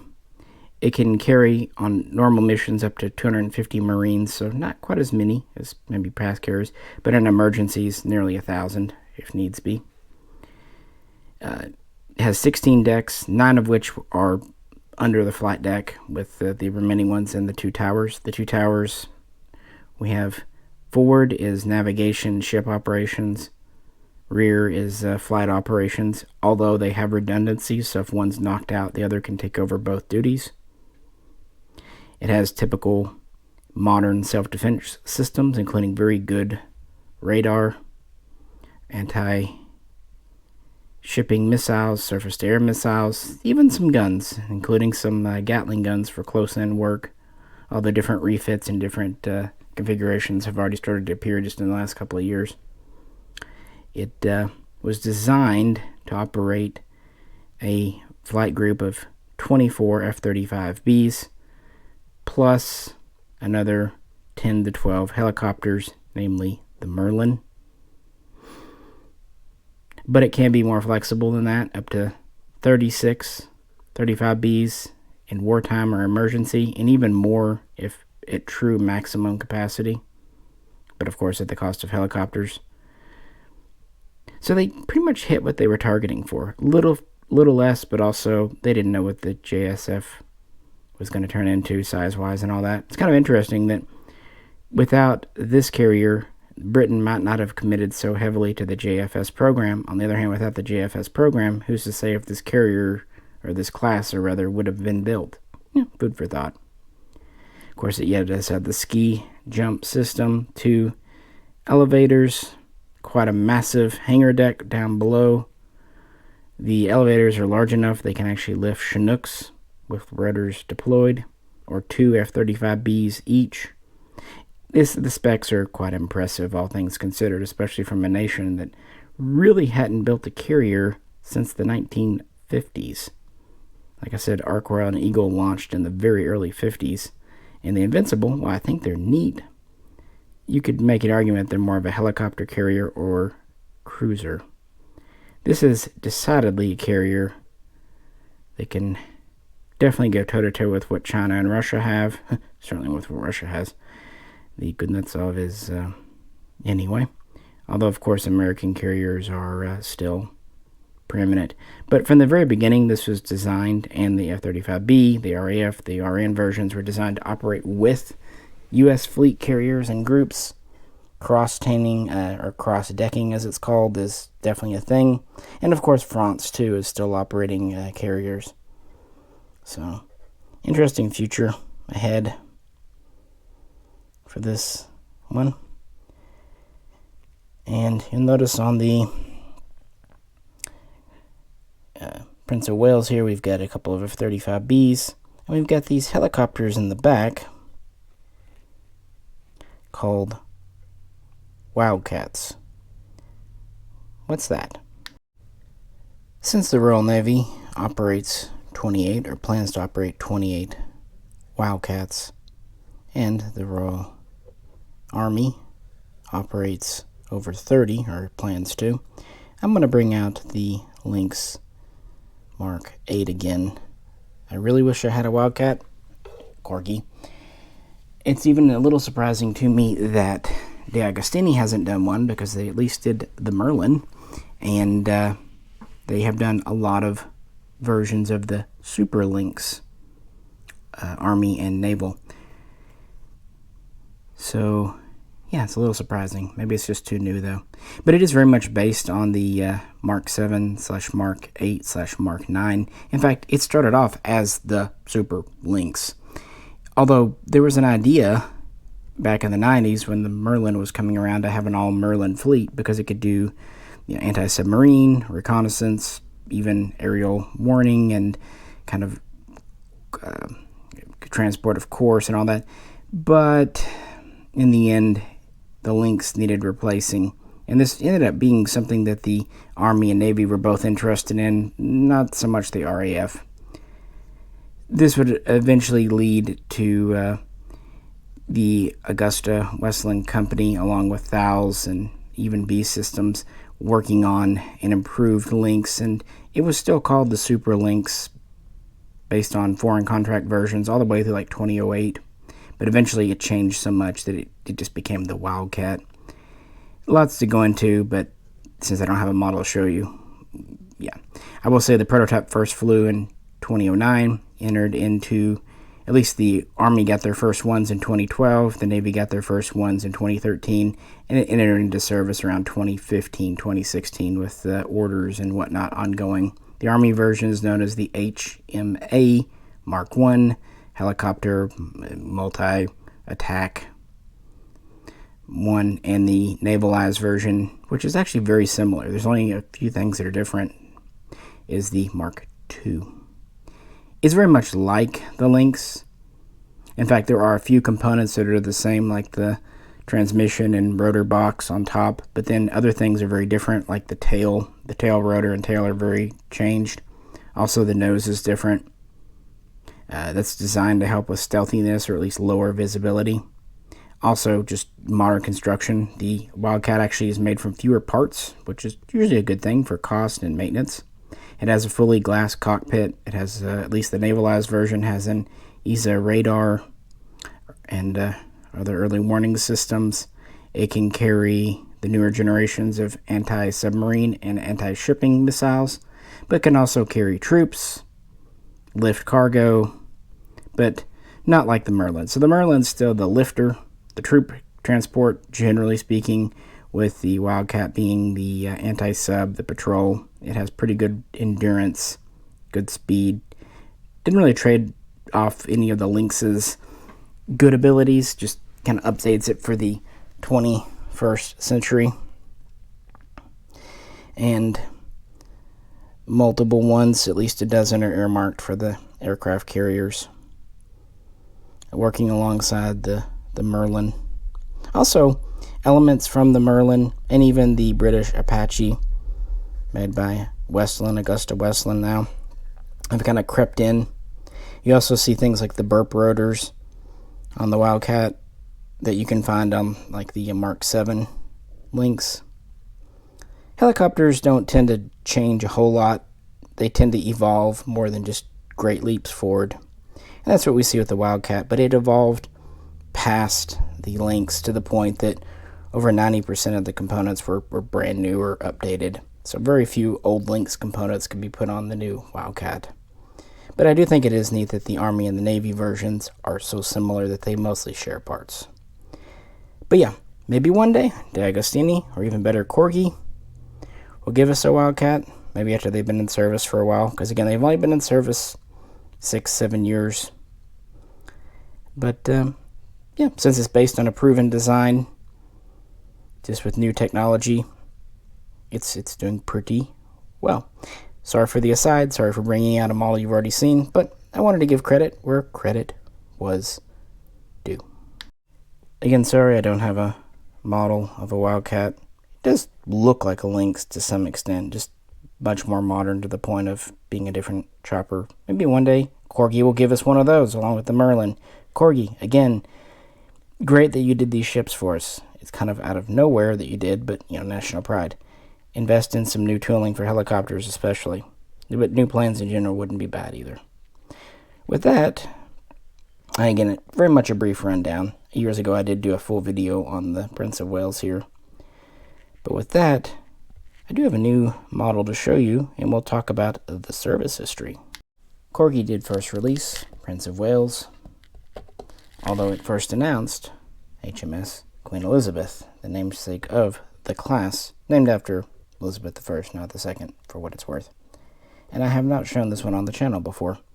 I've had it actually for months or even a year now, but just hadn't had the time or energy to do a video on it.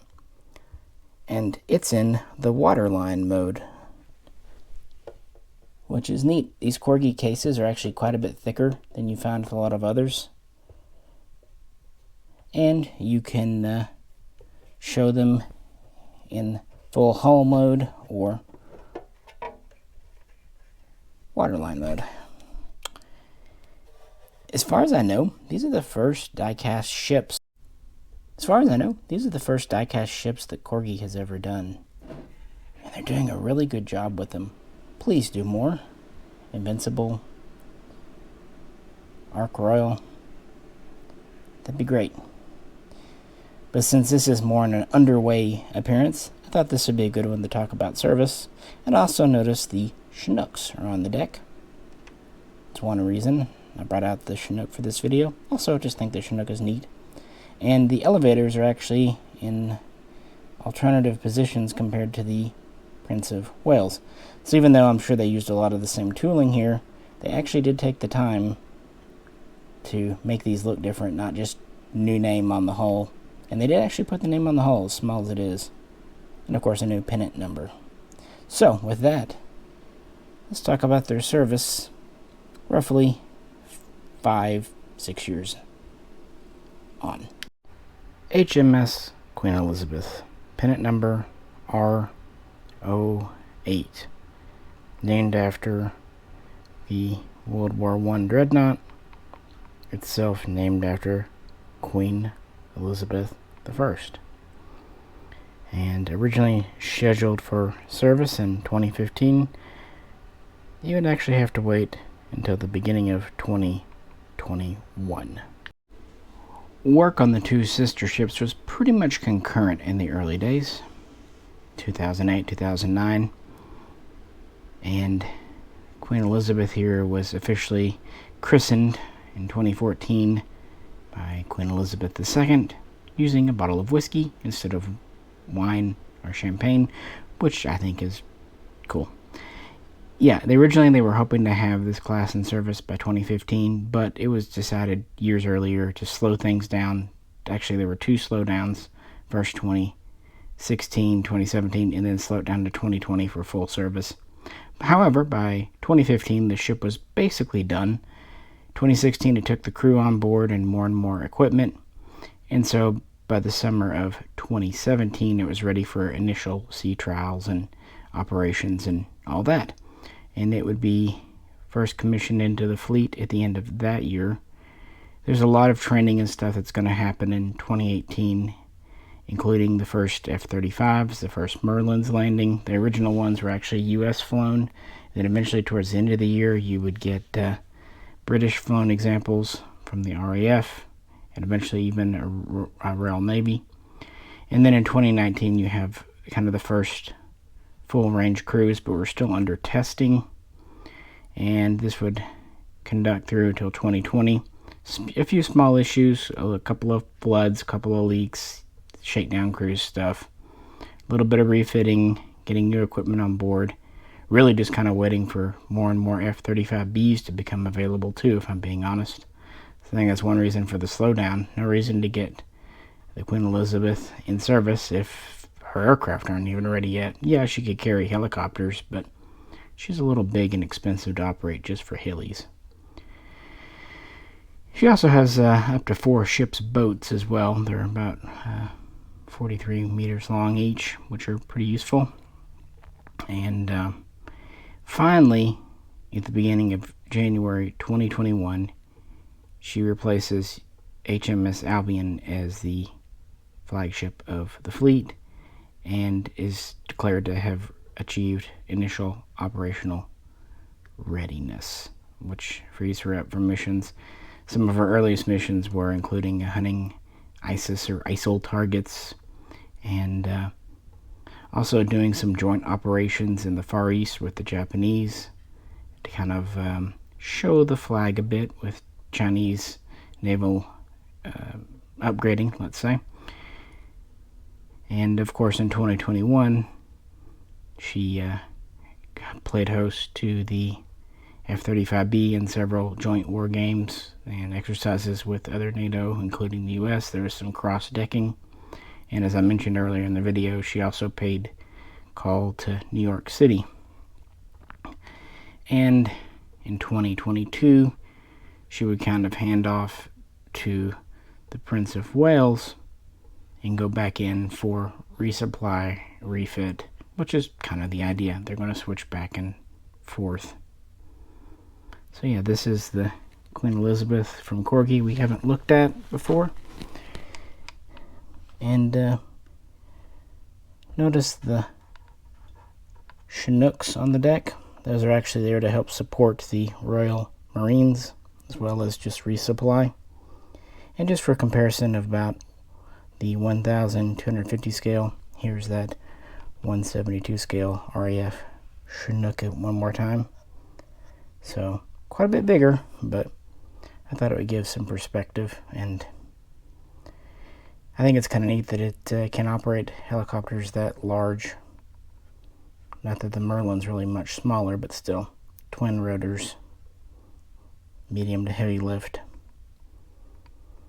capability. And of course, these are designed from the outset to work with other Allied aircraft, for example, the FA-18 Hornet from the USA and Australia and what have you. Yeah, I do think it's a nice model from Corgi, and quite heavy. I prefer kind of the full hull look instead of the waterline look, but it's nice that they do give you the options. A lot of things on board the ship. 4 full-fledged dining halls, a chapel, a full hospital essentially, with surgeons and doctors, rec rooms, even a theater. Heck, in 2021, Queen Elizabeth even got a nice outbreak of COVID. Although since all the crew had been vaccinated, it wasn't too big of an imposition. It didn't actually even cause her to change her schedule by much of anything. So she'll be switching kind of back and forth with her sister ship. And while the Queen Elizabeth was kind of a foregone conclusion from the very beginning, the Prince of Wales, or as some wanted to originally name it, the Ark Royal, it had a bit more interesting start, and therefore it took a couple more years to actually enter into service. So let's talk about its service to this point. As for HMS Prince of Wales, pennant number R09, even though she's only completed one complete tour or mission in 2022, she's already had a very interesting history. She was first officially ordered in 2008, although components had already been ordered, like the engines and power plants. But in 2010, her future was unknown. They considered canceling her. Contracts had already been issued, though. They even considered, like I said a minute ago, going to a more of a traditional catapult and catabore system, but then this was reversed in 2012. Future still unknown. But finally, even though the winds were kind of going that way already, in 2015, the British announced that Prince of Wales would go into service. It would cost more money to cancel it than it was worth. It was already, 2/3 or even nearly 75% complete. And they decided, having the two carriers made a lot of sense for full round-the-clock, year-in, year-out readiness. So this was all officially confirmed in 2017 when she was designated HMS Prince of Wales, although there was even disagreement there. Many wanted to call her Ark Royal, which, is a name that goes back to the Middle Ages and the British Navy and the Spanish Armada, but I digress. So by that year, she's pretty much done. At least the major components are done. Still lots of fitting out. She floats out. In 2019, she's getting all of her components installed. And in September that year, the first aircraft lands. It's a Merlin. And then about a month later, she's floated out and begins engine trials and initial sea trials and is finally commissioned into the fleet December of that year. 2020, she'll go to Liverpool a couple of months later because big fan of the Beatles apparently. And I'd like to say it was an uneventful year for Prince of Wales, but the truth is she flooded twice. The first time they kind of wrote it off, no big deal. The second time she ended up spending nearly 6 months in dry dock. So a little bit of flooding problems. It's fine. The British are a little rusty on making big ships. But little tip. It's good to make ships mostly waterproof. I know they're never 100% waterproof, even subs, but mostly is a good idea. Because of this, exercises with the F-35B had to be canceled in 2021. Going over to Elizabeth here. But beginning on January 1st, 2022, the Prince of Wales would become the new command ship for NATO's maritime readiness, and that would relieve the French, and she would serve first in Norway exercises there. She'd work up in the Arctic, down in the Mediterranean, over by the Baltics, working around for a full year, and then she would hand off duties to the Turkish Navy in 2023. And that is where Prince of Wales is at, more or less, today. And that's kind of where we're at with this here video, finally. Let's wrap it up. Alright, there we have it. Some stuff I've shown you on the channel in the past, some brand new things. What do you think? If you couldn't tell, it does kind of irritate me that I don't have a Sea Venom. They just don't seem to have ever made one in 172 scale diecast. Also, an FG Mark I Phantom for the Navy would be nice. Yes, I know Corgi did the 148 scale. It's well done, but it's too big for me. I like something I can hold in my hand, and really get the feel of. Again, this is how I see. And so, yeah, the 172 scale version would be a lot cooler. I am happy we at least have the RAF Mark III, but yeah, a Mark I would be even nicer. Come on, Hobby Master. On the other hand, the Corgi Buccaneer, Blackburn Buccaneer, is one of my favorites, and I'm glad Corgi has given us a good representation of those over the years. I did consider putting it in the RAF video, because really that's where most of its service was, but it started off as a Navy jet. And again, I wanted to keep these pretty much balanced as far as time, so this seemed like a better place for it. What do you think? In fact, of the jets, what's your favorite? The Vampire, the Venom, the Vixen, that de Havilland look is so special. That's why I really do want that Venom one day. And surprisingly, while I can complain about some witty /JC /Aviation 72 models, both with their Gloucester Javelin and their de Havilland Vixen, man, they did a great job. And unlike with the Javelin, because it's so heavy and because it plugs in at the rear, the Vixen here actually sets pretty well. They made the tail out of plastic for balance reasons. I get it. I still wouldn't want to drop it because we've got some pretty fine pitot tubes and other things. But, excuse me, pitot tube. I know you guys like it when I say that. It's going to be like another one of those Ideer and Mossenberg things. You know that, right? But anyway, they did a really good job. Plus removable ordnance, gear up, gear down, and pallet figures. You never know. Like, for example, the Seahawk. It's gear down. There's a pallet, but it's pretty basic. On the other hand, it's all metal. Even the pitot tube, the pitot tube. Even the wheels are metal. I would love an updated version with gear up and down, maybe opening canopy, and maybe plug-in ordnance for the later ground attack version. But considering these are quite a bit cheaper, that's okay. I'm not actually sure which version I grabbed. I've got 2 of these. I just grabbed the first one on the shelf. But it's neat. Of course, my love of Harriers is quite well known. And the fact that Corgi did their Sea Harriers is pretty special. And of course, the Hobbymaster Mark II is also very nice. There's pros and cons to both.